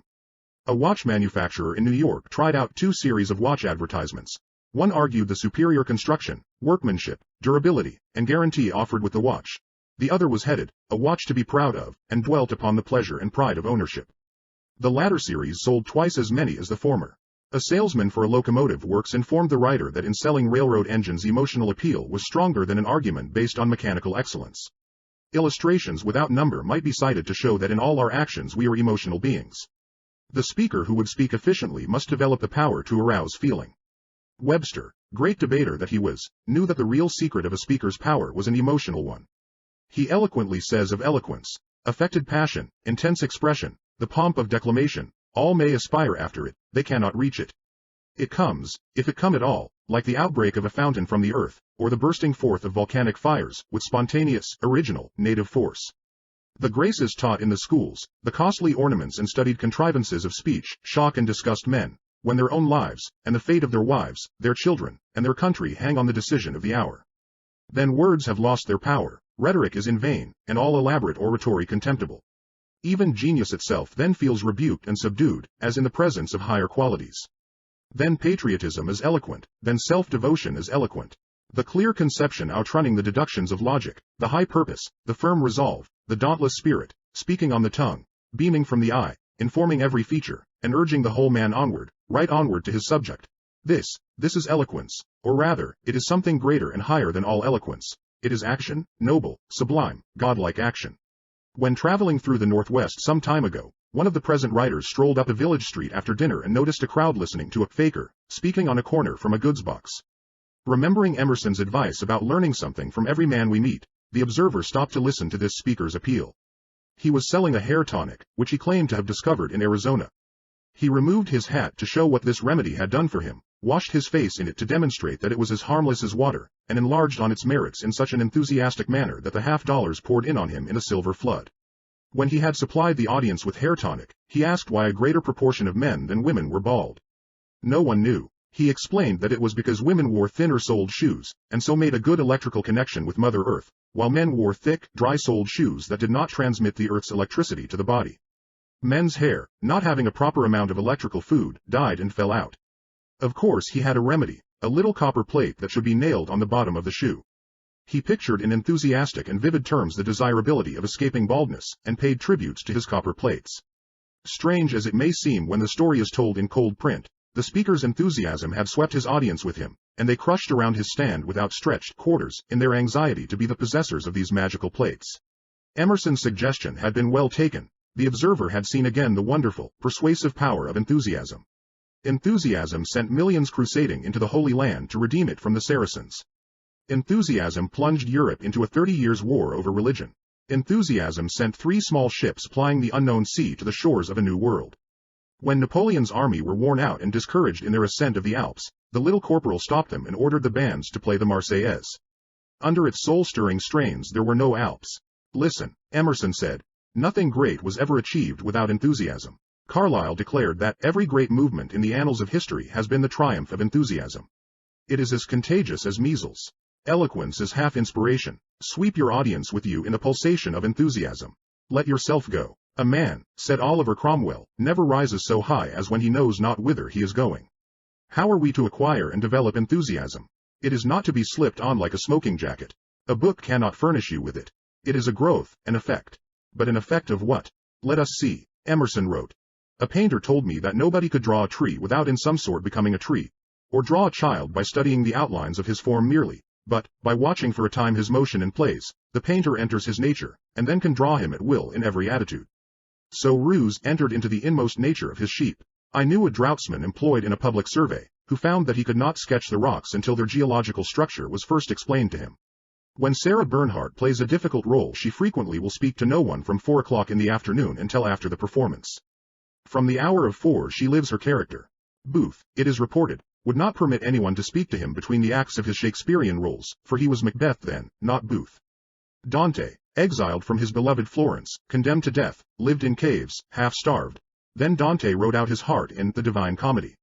Bunyan entered into the spirit of his Pilgrim's Progress so thoroughly that he fell down on the floor of Bedford jail and wept for joy. Turner, who lived in a garret, arose before daybreak and walked over the hills 9 miles to see the sun rise on the ocean, that he might catch the spirit of its wonderful beauty. Wendell Phillips' sentences were full of silent lightning, because he bore in his heart the sorrow of 5 million slaves. There is only one way to get feeling into your speaking, and whatever else you forget not this. You must actually enter into the character you impersonate, the cause you advocate, the case you argue. Enter into it so deeply that it clothes you, enthralls you, possesses you wholly. Then you are, in the true meaning of the word, in sympathy with your subject, for its feeling is your feeling, you feel with it, and therefore your enthusiasm is both genuine and contagious. The carpenter who spoke as never man spake, uttered words born out of a passion of love for humanity. He had entered into humanity, and thus became man. But we must not look upon the foregoing words as a facile prescription for decocting a feeling which may then be ladled out to a complacent audience in quantities to suit the need of the moment. Genuine feeling in a speech is bone and blood of the speech itself and not something that may be added to it or subtracted at will. In the ideal address theme, speaker and audience become one, fused by the emotion and thought of the hour. The need of sympathy for humanity. It is impossible to lay too much stress on the necessity for the speaker's having a broad and deep tenderness for human nature. One of Victor Hugo's biographers attributes his power as an orator and writer to his wide sympathies and profound religious feelings. Recently we heard the editor of Collier's Weekly speak on short story writing, and he so often emphasized the necessity for this broad love for humanity, this truly religious feeling, that he apologized twice for delivering a sermon. Few if any of the immortal speeches were ever delivered for a selfish or a narrow cause. They were born out of a passionate desire to help humanity. Instances: Paul's address to the Athenians on Mars Hill, Lincoln's Gettysburg speech, the Sermon on the Mount, Henry's address before the Virginia Convention of Delegates. The seal and sign of greatness is a desire to serve others. Self-preservation is the first law of life, but self-abnegation is the first law of greatness and of art. Selfishness is the fundamental cause of all sin. It is the thing that all great religions, all worthy philosophies, have struck at. Out of a heart of real sympathy and love come the speeches that move humanity. Former United States Senator Albert J. Beveridge, in an introduction to one of the volumes of Modern Eloquence, says, "The profoundest feeling among the masses, the most influential element in their character, is the religious element. It is as instinctive and elemental as the law of self-preservation. It informs the whole intellect and personality of the people, and he who would greatly influence the people by uttering their unformed thoughts must have this great and unanalyzable bond of sympathy with them." When the men of Ulster armed themselves to oppose the passage of the Home Rule Act, one of the present writers assigned to 100 men Home Rule as the topic for an address to be prepared by each. Among this group were some brilliant speakers, several of them experienced lawyers and political campaigners. Some of their addresses showed a remarkable knowledge and grasp of the subject. Others were clothed in the most attractive phrases. But a clerk, without a great deal of education and experience, arose and told how he spent his boyhood days in Ulster, how his mother while holding him on her lap had pictured to him Ulster's deeds of valor. He spoke of a picture in his uncle's home that showed the men of Ulster conquering a tyrant and marching on to victory. His voice quivered, and with a hand pointing upward he declared that if the men of Ulster went to war they would not go alone, a great God would go with them. The speech thrilled and electrified the audience. It thrills yet as we recall it. The high-sounding phrases, the historical knowledge, the philosophical treatment, of the other speakers largely failed to arouse any deep interest, while the genuine conviction and feeling of the modest clerk, speaking on a subject that lay deep in his heart, not only electrified his audience but won their personal sympathy for the cause he advocated. As Webster said, it is of no use to try to pretend to sympathy or feelings. It cannot be done successfully. Nature is forever putting a premium on reality. What is false is soon detected as such.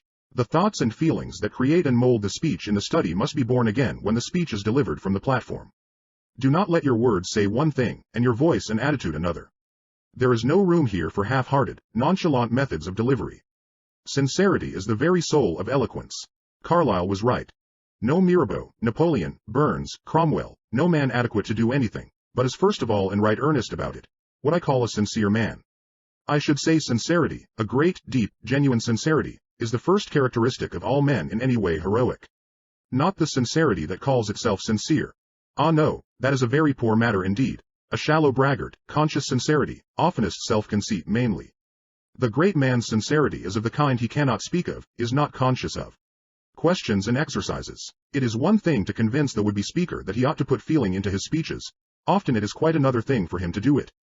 The average speaker is afraid to let himself go, and continually suppresses his emotions.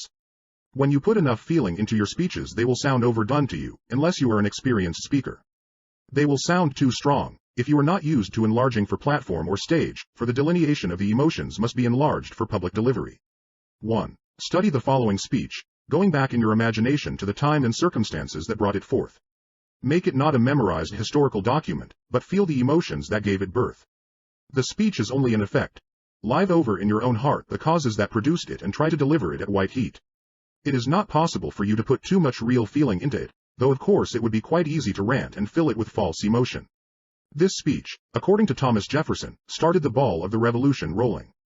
Men were then willing to go out and die for liberty. Patrick Henry's speech, before the Virginia Convention of Delegates. Mr. President, it is natural to man to indulge in the illusions of hope. We are apt to shut our eyes against a painful truth, and listen to the song of that siren, till she transforms us to beasts. Is this the part of wise men, engaged in a great and arduous struggle for liberty? Are we disposed to be of the number of those who, having eyes, see not, and having ears, hear not, the things which so nearly concern our temporal salvation? For my part, whatever anguish of spirit it may cost, I am willing to know the whole truth, to know the worst, and to provide for it. I have but one lamp by which my feet are guided, and that is the lamp of experience. I know of no way of judging of the future but by the past. And judging by the past, I wish to know what there has been in the conduct of the British ministry for the last 10 years to justify those hopes with which gentlemen have been pleased to solace themselves in the House. Is it that insidious smile with which our petition has been lately received? Trust it not, sir, it will prove a snare to your feet. Suffer not yourselves to be betrayed with a kiss. Ask yourselves, how this gracious reception of our petition comports with those warlike preparations which cover our waters and darken our land. Are fleets and armies necessary to a work of love and reconciliation? Have we shown ourselves so unwilling to be reconciled, that force must be called in to win back our love?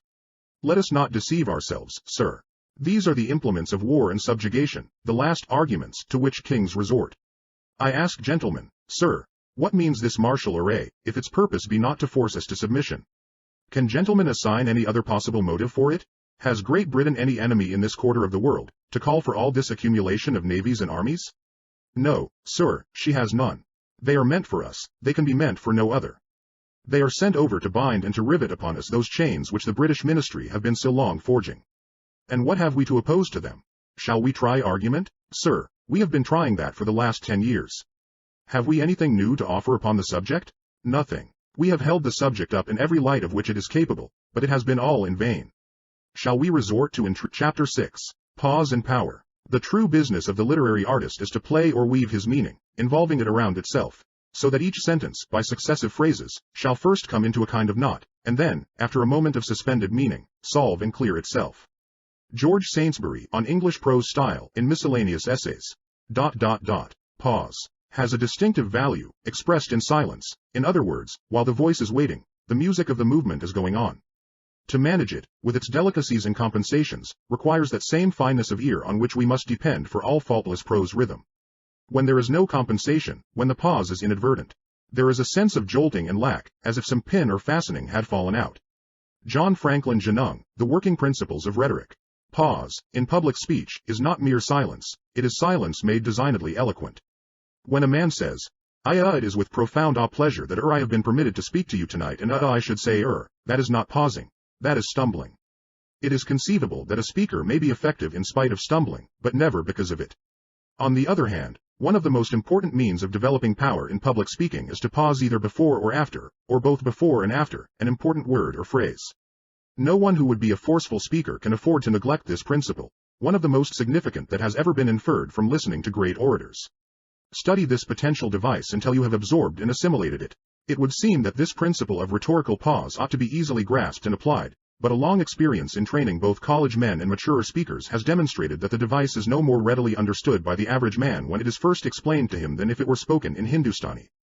Perhaps this is because we do not eagerly devour the fruit of experience when it is impressively set before us on the platter of authority. We like to pluck fruit for ourselves. It not only tastes better, but we never forget that tree. Fortunately, this is no difficult task, in this instance, for the trees stand thick all about us. One man is pleading the cause of another. This man, my friends, has made this wonderful sacrifice, for you and me. Did not the pause surprisingly enhance the power of this statement?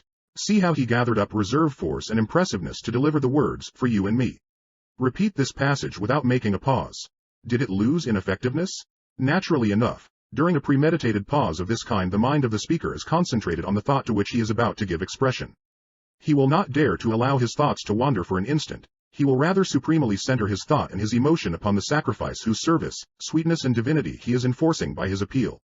Concentration, then, is the big word here. No pause without it can perfectly hit the mark. Efficient pausing accomplishes one or all of four results. 1. Pause enables the mind of the speaker to gather his forces before delivering the final volley. It is often dangerous to rush into battle without pausing for preparation or waiting for recruits. Consider Custer's massacre as an instance. You can light a match by holding it beneath a lens and concentrating the sun's rays. You would not expect the match to flame if you jerked the lens back and forth quickly. Pause, and the lens gathers the heat. Your thoughts will not set fire to the minds of your hearers unless you pause to gather the force that comes by a second or two of concentration. Maple trees and gas wells are rarely tapped continually. When a stronger flow is wanted, a pause is made, nature has time to gather her reserve forces, and when the tree or the well is reopened, a stronger flow is the result. Use the same common sense with your mind. If you would make a thought particularly effective, pause just before its utterance, concentrate your mind energies, and then give it expression with renewed vigor. Carlyle was right. Speak not, I passionately entreat thee, till thy thought has silently matured itself. Out of silence comes thy strength. Speech is silvern, silence is golden. Speech is human, silence is divine. Silence has been called the father of speech. It should be. Too many of our public speeches have no fathers. They ramble along without pause or break. Like Tennyson's brook, they run on forever. Listen to little children, the policeman on the corner, the family conversation around the table, and see how many pauses they naturally use, for they are unconscious of effects. When we get before an audience, we throw most of our natural methods of expression to the wind, and strive after artificial effects. Get back to the methods of nature, and pause. 2. Pause prepares the mind of the auditor to receive your message. Herbert Spencer said that all the universe is in motion. So it is, and all perfect motion is rhythm. Part of rhythm is rest. Rest follows activity all through nature. Instances: day and night, spring, summer, autumn, winter, a period of rest between breaths, an instant of complete rest between heartbeats. Pause, and give the attention powers of your audience a rest. What you say after such a silence will then have a great deal more effect.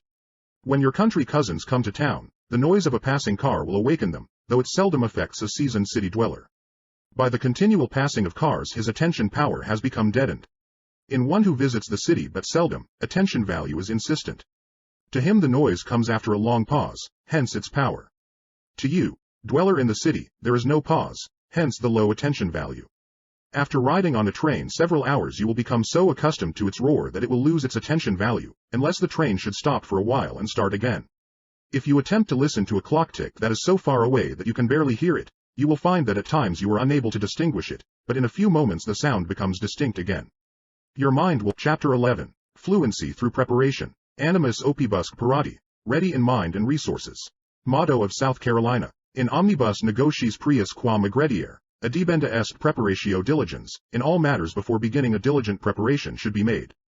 Cicero, De Officiis. Take your dictionary and look up the words that contain the Latin stem flu. The results will be suggestive. At first blush it would seem that fluency consists in a ready, easy use of words. Not so. The flowing quality of speech is much more, for it is a composite effect, with each of its prior conditions deserving of careful notice. The sources of fluency. Speaking broadly, fluency is almost entirely a matter of preparation. Certainly, native gifts figure largely here, as in every art, but even natural facility is dependent on the very same laws of preparation that hold good for the man of supposedly small native endowment. Let this encourage you if, like Moses, you are prone to complain that you are not a ready speaker. Have you ever stopped to analyze that expression, a ready speaker? Readiness, in its prime sense, is preparedness, and they are most ready who are best prepared. Quick firing depends more on the alert finger than on the hair trigger. Your fluency will be in direct ratio to two important conditions: your knowledge of what you are going to say, and your being accustomed to telling what you know to an audience. This gives us the second great element of fluency. To preparation must be added the ease that arises from practice, of which more presently. Knowledge is essential. Mr. Bryan is a most fluent speaker when he speaks on political problems, tendencies of the time, and questions of morals. It is to be supposed, however, that he would not be so fluent in speaking on the bird life of the Florida Everglades. Mr. John Burroughs might be at his best on this last subject, yet entirely lost in talking about international law. Do not expect to speak fluently on a subject that you know little or nothing about. Ctesiphon boasted that he could speak all day, a sin in itself, on any subject that an audience would suggest. He was banished by the Spartans. But preparation goes beyond the getting of the facts in the case you are to present. It includes also the ability to think and arrange your thoughts, a full and precise vocabulary, an easy manner of speech and breathing, absence of self-consciousness, and the several other characteristics of efficient delivery that have deserved special attention in other parts of this book rather than in this chapter. Preparation may be either general or specific, usually it should be both. A lifetime of reading, of companionship with stirring thoughts, of wrestling with the problems of life. This constitutes a general preparation of inestimable worth. Out of a well-stored mind, and, richer still, a broad experience, and, best of all, a warmly sympathetic heart, the speaker will have to draw much material that no immediate study could provide. General preparation consists of all that a man has put into himself, all that heredity and environment have instilled into him, and, that other rich source of preparedness for speech, the friendship of wise companions.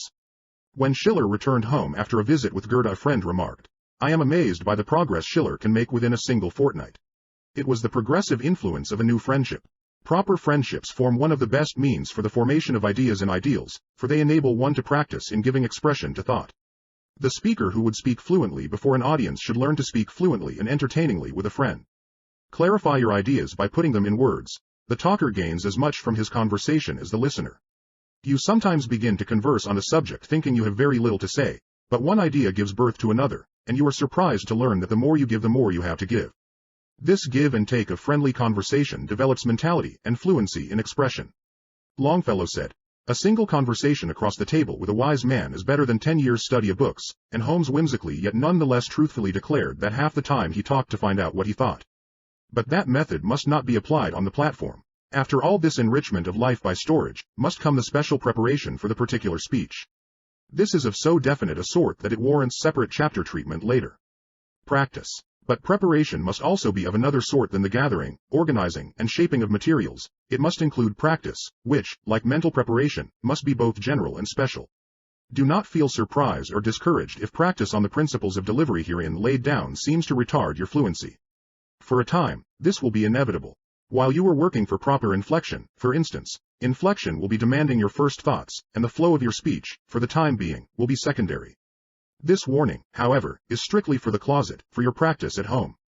Do not carry any thoughts of inflection with you to the platform. There you must think only of your subject. There is an absolute telepathy between the audience and the speaker. If your thought goes to your gesture, their thought will too. If your interest goes to the quality of your voice, they will be regarding that instead of what your voice is uttering. You have doubtless been adjured to forget everything but your subject. This advice says either too much or too little. The truth is that while on the platform you must not forget a great many things that are not in your subject, but you must not think of them. Your attention must consciously go only to your message, but subconsciously you will be attending to the points of technique which have become more or less habitual by practice. A nice balance between these two kinds of attention is important. You can no more escape this law than you can live without air. Your platform gestures, your voice, your inflection, will all be just as good as your habit of gesture, voice, and inflection makes them, no better. Even the thought of whether you are speaking fluently or not will have the effect of marring your flow of speech. Return to the opening chapter, on self-confidence, and again lay its precepts to heart. Learn by rules to speak without thinking of rules. It is not, or ought not to be, necessary for you to stop to think how to say the alphabet correctly. As a matter of fact, it is slightly more difficult for you to repeat Z, Y, X than it is to say X, Y, Z. Habit has established the order. Just so you must master the laws of efficiency in speaking until it is a second nature for you to speak correctly rather than otherwise. A beginner at the piano has a great deal of trouble with the mechanics of playing, but as time goes on his fingers become trained and almost instinctively wander over the keys correctly. As an inexperienced speaker you will find a great deal of difficulty at first in putting principles into practice, for you will be scared, like the young swimmer, and make some crude strokes, but if you persevere you will win out. Thus, to sum up, the vocabulary you have enlarged by study, 4. The ease in speaking you have developed by practice, the economy of your well-studied emphasis all will subconsciously come to your aid on the platform. Then the habits you have formed will be earning you a splendid dividend. The fluency of your speech will be at the speed of flow your practice has made habitual. But this means work. What good habit does not? No philosopher's stone that will act as a substitute for laborious practice has ever been found. If it were, it would be thrown away, because it would kill our greatest joy, the delight of acquisition. If public speaking means to you a fuller life, you will know no greater happiness than a well-spoken speech. The time you have spent in gathering ideas and in private practice of speaking you will find amply rewarded. Questions and exercises. 1. What advantages has the fluent speaker over the hesitating talker? 2. What influences, within and without the man himself, work against fluency? 3. Select from the daily paper some topic for an address and make a 3-minute address on it. Do your words come freely and your sentences flow out rhythmically? Practice on the same topic until they do. 4. Select some subject with which you are familiar and test your fluency by speaking extemporaneously. 5. Take one of the sentiments given below and, following the advice given on pages 118 to 119, construct a short speech beginning with the last word in the sentence. Machinery has created a new economic world. The Socialist Party is a strenuous worker for peace. He was a crushed and broken man when he left prison. War must ultimately give way to worldwide arbitration. The labor unions demand a more equal distribution of the wealth that labor creates. 6. Put the sentiments of Mr. Bryan's Prince of Peace, on page 448, into your own words. Honestly criticize your own effort. 7. Take any of the following quotations and make a 5-minute speech on it without pausing to prepare. The first efforts may be very lame, but if you want speed on a typewriter, a record for a 100-yard dash, or facility in speaking, you must practice, practice, practice. There lives more faith in honest doubt, believe me, than in half the creeds. Tennyson, in memoriam. Howe'er it be, it seems to me, 'tis only noble to be good. Kind hearts are more than coronets, and simple faith than Norman blood. Tennyson, Lady Clara Vere de Vere. 'Tis distance lends enchantment to the view and robes the mountain in its azure hue. Campbell, Pleasures of Hope. His best companions, innocence and health, and his best riches, ignorance of wealth. Goldsmith, The Deserted Village. Beware of desperate steps. The darkest day, live till tomorrow, will have passed away. Cowper, Needless Alarm. My country is the world, and my religion is to do good. Paine, Rights of Man. Trade it may help, society extend, but lures the pirate, and corrupts the friend. It raises armies in a nation's aid, but bribes a senate, and the land's betrayed. Pope, Moral Essays. 5. O God, that men should put an enemy in their mouths to steal away their brains. Shakespeare, Othello. It matters not how strait the gate, how charged with punishment the scroll, I am the master of my fate, I am the captain of my soul. Henley, Invictus. The world is so full of a number of things, I am sure we should all be happy as kings. Stevenson, A Child's Garden of Verses. If your morals are dreary, depend upon it they are wrong. Stevenson, Essays. Every advantage has its tax. I learn to be content. Emerson, Essays. 8. Make a 2-minute speech on any of the following general subjects, but you will find that your ideas will come more readily if you narrow your subject by taking some specific phase of it. For instance, instead of trying to speak on law in general, take the proposition, the poor man cannot afford to prosecute, or instead of dwelling on leisure, show how modern speed is creating more leisure. In this way you may expand the subject list indefinitely. General themes: law, politics, women's suffrage, initiative and referendum, a larger navy, war, peace, foreign immigration, the liquor traffic, labor unions, strikes, socialism, single tax, tariff, honesty, courage, hope, love, mercy, kindness, justice, progress, machinery, invention, wealth, poverty, agriculture, science, surgery, haste, leisure, happiness, health, business, America, the Far East, mobs, colleges, sports, matrimony, divorce, child labor, education, books, the theater, literature, electricity, achievement, failure, public speaking, ideals, conversation, the most dramatic moment of my life, my happiest days, things worthwhile, what I hope to achieve, my greatest desire, what I would do with $1 million. Is mankind progressing? Our greatest need. Chapter 12. The Voice. Oh, there is something in that voice that reaches the innermost recesses of my spirit. Longfellow, Christus. The dramatic critic of the London Times once declared that acting is 9/10 voice work. Leaving the message aside, the same may justly be said of public speaking. A rich, correctly used voice is the greatest physical factor of persuasiveness and power, often overtopping the effects of reason. But a good voice, well handled, is not only an effective possession for the professional speaker, it is a mark of personal culture as well, and even a distinct commercial asset. Gladstone, himself the possessor of a deep, musical voice, has said, 90 men in every 100 in the crowded professions will probably never rise above mediocrity because the training of the voice is entirely neglected and considered of no importance. These are words worth pondering. There are 3 fundamental requisites for a good voice. 1. Ease. Signor Bonci of the Metropolitan Opera Company says that the secret of good voice is relaxation, and this is true, for relaxation is the basis of ease. The airwaves that produce voice result in a different kind of tone when striking against relaxed muscles than when striking constricted muscles. Try this for yourself. Contract the muscles of your face and throat as you do in hate, and flame out, I hate you. Now relax as you do when thinking gentle, tender thoughts, and say, I love you. How different the voice sounds. In practicing voice exercises and in speaking, never force your tones. Ease must be your watchword. The voice is a delicate instrument, and you must not handle it with hammer and tongs. Don't make your voice go. Let it go. Don't work. Let the yoke of speech be easy and its burden light. Your throat should be free from strain during speech, therefore it is necessary to avoid muscular contraction. The throat must act as a sort of chimney or funnel for the voice, hence any unnatural constriction will not only harm its tones but injure its health. Nervousness and mental strain are common sources of mouth and throat constriction, so make the battle for poise and self-confidence for which we pleaded in the opening chapter. But how can I relax? You ask. By simply willing to relax.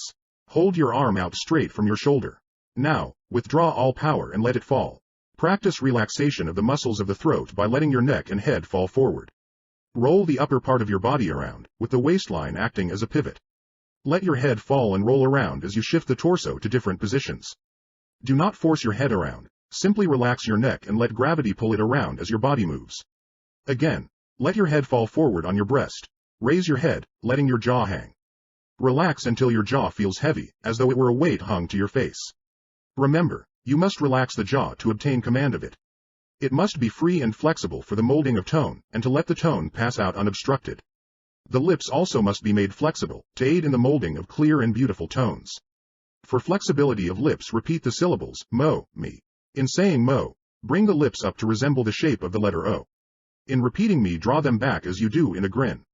Repeat this exercise rapidly, giving the lips as much exercise as possible. Try the following exercise in the same manner, mo, e, o, e, u, ah. After this exercise has been mastered, the following will also be found excellent for flexibility of lips. Memorize these sounds indicated, not the expressions, so that you can repeat them rapidly. A as in may, e as in met, u as in use, ah, I ice, oi oil, at, I it, you are, oh no, o ooze, all, foot, e eat, ooze, eat. All the activity of breathing must be centered, not in the throat, but in the middle of the body. You must breathe from the diaphragm. Note the way you breathe when lying flat on the back, undressed in bed. You will observe that all the activity then centers around the diaphragm. This is the natural and correct method of breathing.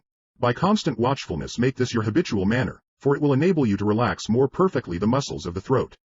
The next fundamental requisite for good voice is 2. Openness. If the muscles of the throat are constricted, the tone passage partially closed, and the mouth kept half shut, how can you expect the tone to come out bright and clear, or even to come out at all? Sound is a series of waves, and if you make a prison of your mouth, holding the jaws and lips rigidly, it will be very difficult for the tone to squeeze through, and even when it does escape, it will lack force and carrying power. Open your mouth wide, relax all the organs of speech, and let the tone flow out easily. Start to yawn, but instead of yawning, speak while your throat is open. Make this open feeling habitual when speaking. We say make because it is a matter of resolution and of practice, if your vocal organs are healthy. Your tone passages may be partly closed by enlarged tonsils, adenoids, or enlarged turbinate bones of the nose. If so, a skilled physician should be consulted. The nose is an important tone passage and should be kept open and free for perfect tones.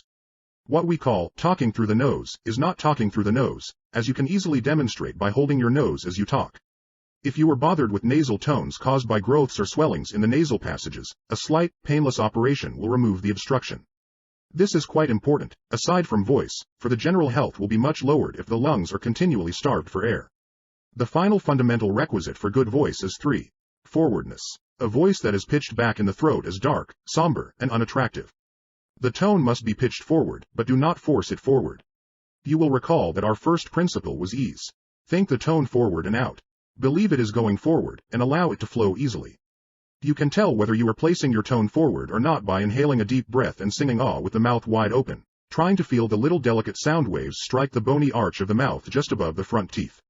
The sensation is so slight that you will probably not be able to detect it at once, but persevere in your practice, always thinking the tone forward, and you will be rewarded by feeling your voice strike the roof of your mouth.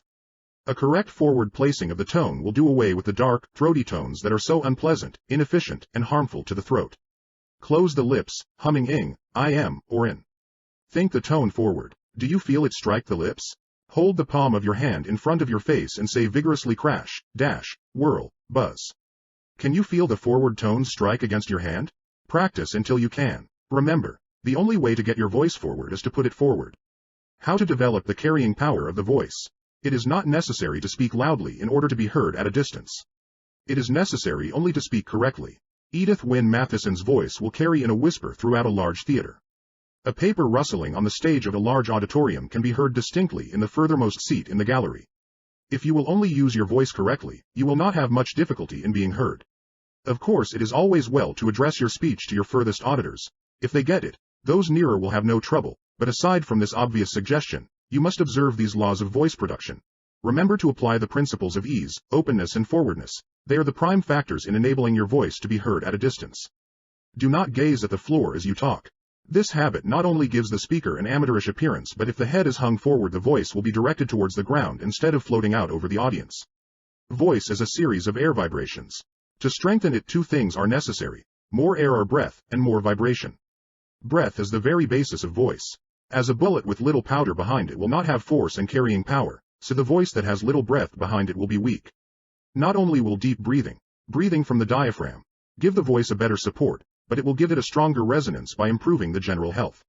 Usually, ill health means a weak voice, while abundant physical vitality is shown through a strong, vibrant voice. Therefore, anything that improves the general vitality is an excellent voice strengthener, provided you use the voice properly. Authorities differ on most of the rules of hygiene, but on one point they all agree: vitality and longevity are increased by deep breathing. Practice this until it becomes second nature. Whenever you are speaking, take in deep breaths, but in such a manner that the inhalations will be silent. Do not try to speak too long without renewing your breath. Nature cares for this pretty well unconsciously in conversation, and she will do the same for you in platform speaking if you do not interfere with her premonitions. A certain very successful speaker developed voice carrying power by running across country, practicing his speeches as he went. The vigorous exercise forced him to take deep breaths and developed lung power. A hard-fought basketball or tennis game is an efficient way of practicing deep breathing. When these methods are not convenient, we recommend the following. Place your hands at your sides, on the waistline. By trying to encompass your waist with your fingers and thumbs, force all the air out of the lungs. Take a deep breath. Remember, all the activity is to be centered in the middle of the body. Do not raise the shoulders. As the breath is taken, your hands will be forced out. Repeat the exercise, placing your hands on the small of the back and forcing them out as you inhale. Many methods for deep breathing have been given by various authorities. Get the air into your lungs, that is the important thing. The body acts as a sounding board for the voice, just as the body of the violin acts as a sounding board for its tones. You can increase its vibrations by practice. Place your finger on your lip and hum the musical scale, thinking and placing the voice forward on the lips. Do you feel the lips vibrate? After a little practice they will vibrate, giving a tickling sensation. Repeat this exercise, throwing the humming sound into the nose. Hold the upper part of the nose between the thumb and forefinger. Can you feel the nose vibrate? Placing the palm of your hand on top of your head, repeat this humming exercise. Think the voice there as you hum in head tones. Can you feel the vibration there? Now place the palm of your hand on the back of your head, repeating the foregoing process. Then try it on the chest. Always remember to think your tone where you desire to feel the vibrations. The mere act of thinking about any portion of your body will tend to make it vibrate. Repeat the following, after a deep inhalation, endeavoring to feel all portions of your body vibrate at the same time. When you have attained this, you will find that it is a pleasant sensation. What ho, my jovial mates! Come on, we will frolic it like fairies, frisking in the merry moonshine. Purity of voice. This quality is sometimes destroyed by wasting the breath. Carefully control the breath, using only as much as is necessary for the production of tone. Utilize all that you give out. Failure to do this results in a breathy tone. Take in breath like a prodigal. In speaking, give it out like a miser. Voice suggestions. Never attempt to force your voice when hoarse. Do not drink cold water when speaking. The sudden shock to the heated organs of speech will injure the voice. Avoid pitching your voice too high, it will make it raspy. This is a common fault. When you find your voice in too high a range, lower it. Do not wait until you get to the platform to try this. Practice it in your daily conversation. Repeat the alphabet, beginning A on the lowest scale possible and going up a note on each succeeding letter, for the development of range. A wide range will give you facility in making numerous changes of pitch. Do not form the habit of listening to your voice when speaking. You will need your brain to think of what you are saying. Reserve your observation for private practice. Questions and exercises. 1. What are the prime requisites for good voice? 2. Tell why each one is necessary for good voice production. 3. Give some exercises for development of these conditions. 4. Why is range of voice desirable? 5. Tell how range of voice may be cultivated. 6. How much daily practice do you consider necessary for the proper development of your voice? 7. How can resonance and carrying power be developed?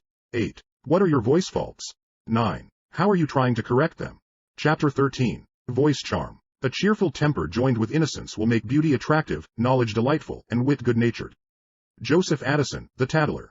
Poe said that the tone of beauty is sadness, but he was evidently thinking from cause to effect, not contrariwise, for sadness is rarely a producer of beauty. That is peculiarly the province of joy. The exquisite beauty of a sunset is not exhilarating but tends to a sort of melancholy that is not far from delight. The haunting beauty of deep, quiet music holds more than a tinge of sadness. The lovely minor cadences of birdsong at twilight are almost depressing. The reason we are affected to sadness by certain forms of placid beauty is twofold. Movement is stimulating and joy-producing, while quietude leads to reflection, and reflection in turn often brings out the tone of regretful longing for that which is past. Secondly, quiet beauty produces a vague aspiration for the relatively unattainable, yet does not stimulate to the tremendous effort necessary to make the dimly desired state or object ours. We must distinguish, for these reasons, between the sadness of beauty and the joy of beauty. True, joy is a deep, inner thing and takes in much more than the idea of bounding, sanguine spirits, for it includes a certain active contentedness of heart. In this chapter, however, the word will have its optimistic, exuberant connotation. We are thinking now of vivid, bright-eyed, laughing joy. Musical, joyous tones constitute voice charm, a subtle magnetism that is delightfully contagious. Now it might seem to the desultory reader that to take the lancet and cut into this alluring voice quality would be to dissect a butterfly wing and so destroy its charm. Yet how can we induce an effect if we are not certain as to the cause? Nasal resonance produces the bell tones of the voice. The tone passages of the nose must be kept entirely free for the bright tones of voice, and after our warning in the preceding chapter you will not confuse what is popularly and erroneously called nasal tone with the true nasal quality, which is so well illustrated by the voice work of trained French singers and speakers. To develop nasal resonance, sing the following, dwelling as long as possible on the ing sounds. Pitch the voice in the nasal cavity. Practice both in high and low registers and develop range with brightness. Sing song, ding dong, Hong Kong, long thong. Practice in the falsetto voice develops a bright quality in the normal speaking voice. Try the following, and any other selections you choose, in a falsetto voice. A man's falsetto voice is extremely high and womanish, so men should not practice in falsetto after the exercise becomes tiresome. She perfectly scorned the best of his clan, and declared the ninth of any man, a perfectly vulgar fraction. The actress Mary Anderson asked the poet Longfellow what she could do to improve her voice. He replied, read aloud daily, joyous, lyric poetry. The joyous tones are the bright tones. Develop them by exercise.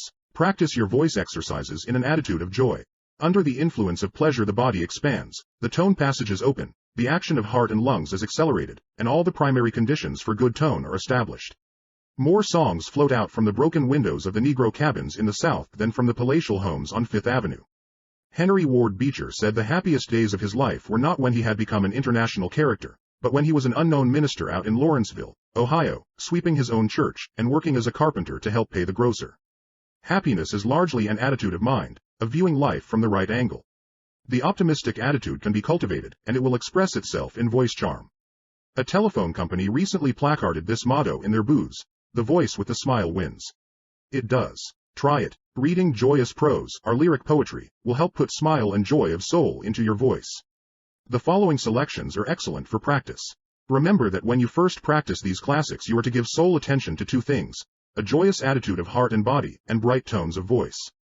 After these ends have been attained to your satisfaction, carefully review the principles of public speaking laid down in the preceding chapters and put them into practice as you read these passages again and again. It would be better to commit each selection to memory.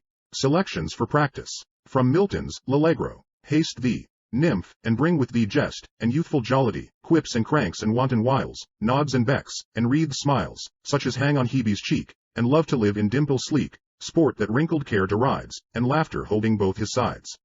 Come, and trip it as ye go on the light fantastic toe, and in thy right hand lead with thee the mountain nymph, sweet liberty.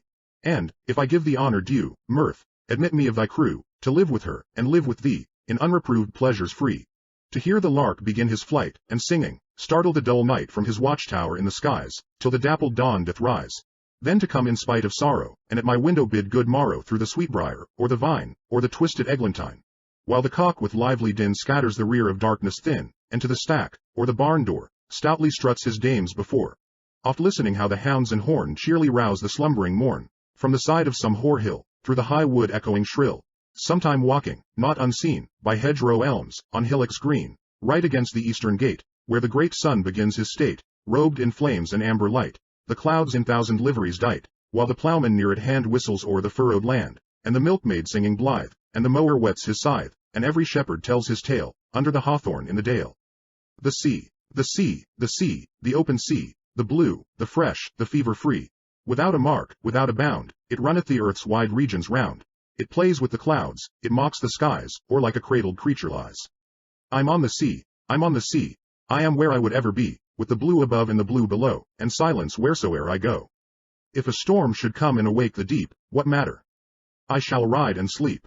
I love, oh, how I love to ride on the fierce, foaming, bursting tide, where every mad wave drowns the moon, and whistles aloft its tempest tune, and tells how goeth the world below, and why the southwest wind doth blow. I never was on the dull, tame shore, but I loved the great sea more and more, and backward flew to her billowy breast, like a bird that seeketh her mother's nest, and a mother she was and is to me, for I was born on the open sea.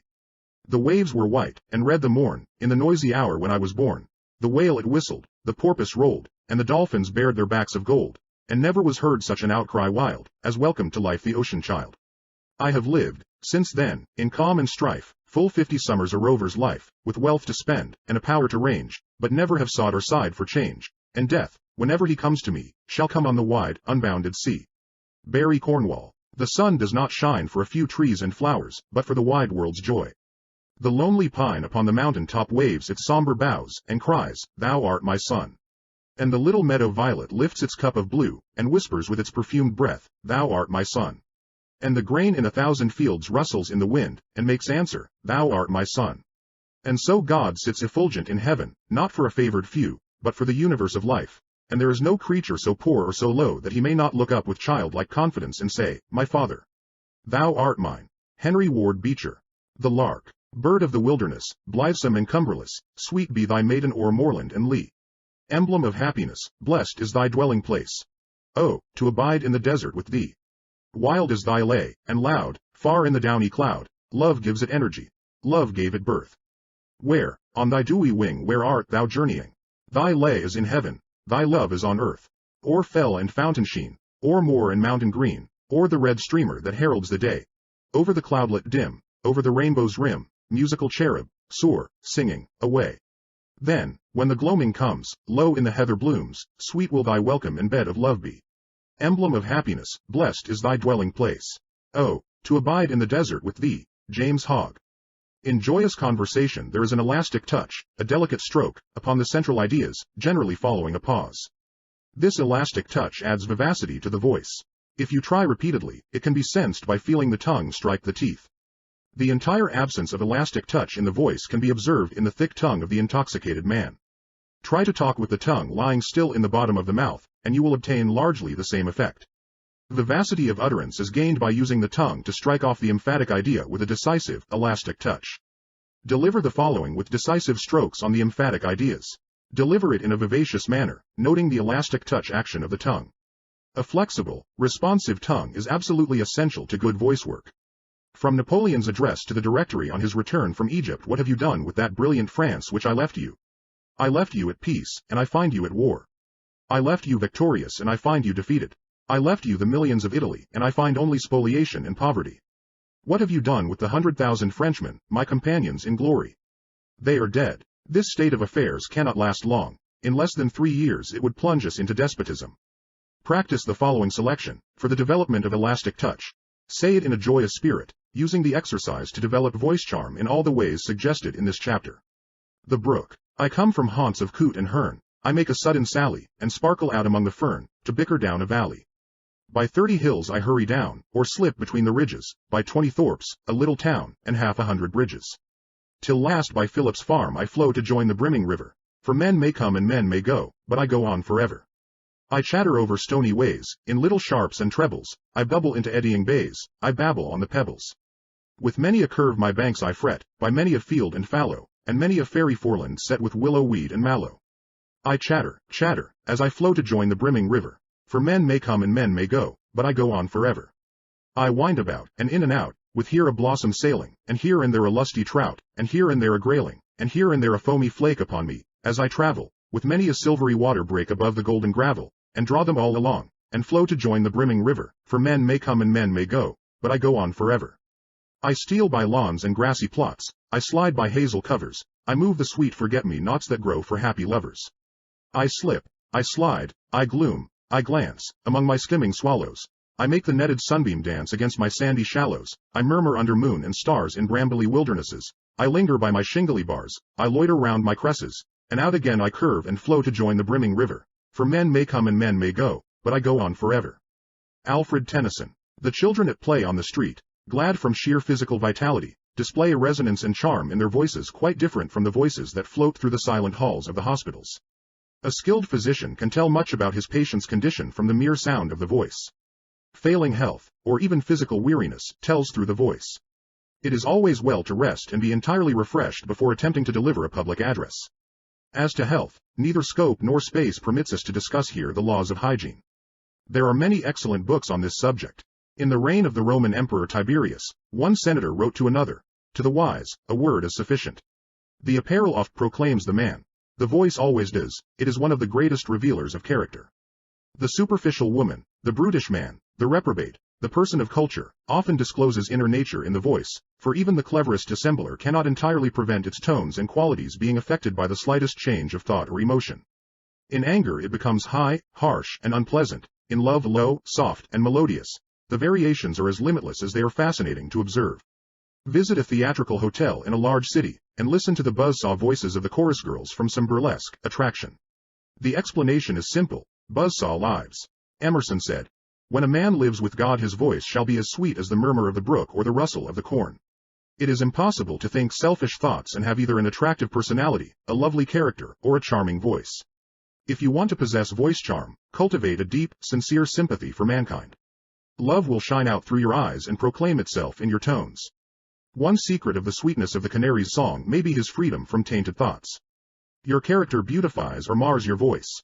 As a man thinketh in his heart, so is his voice.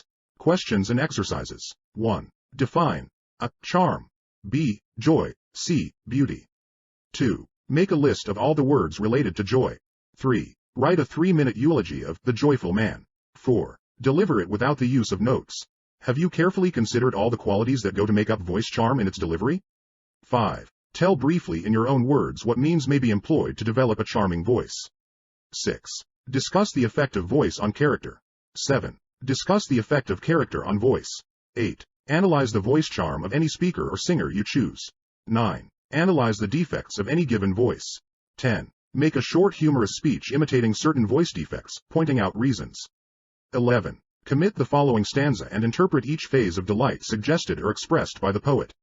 An infant when it gazes on a light, a child the moment when it drains the breast, a devotee when soars the host in sight, an Arab with a stranger for a guest, a sailor when the prize has struck in fight, a miser filling his most hoarded chest, feel rapture, but not such true joy or reaping as they who watch o'er what they love while sleeping.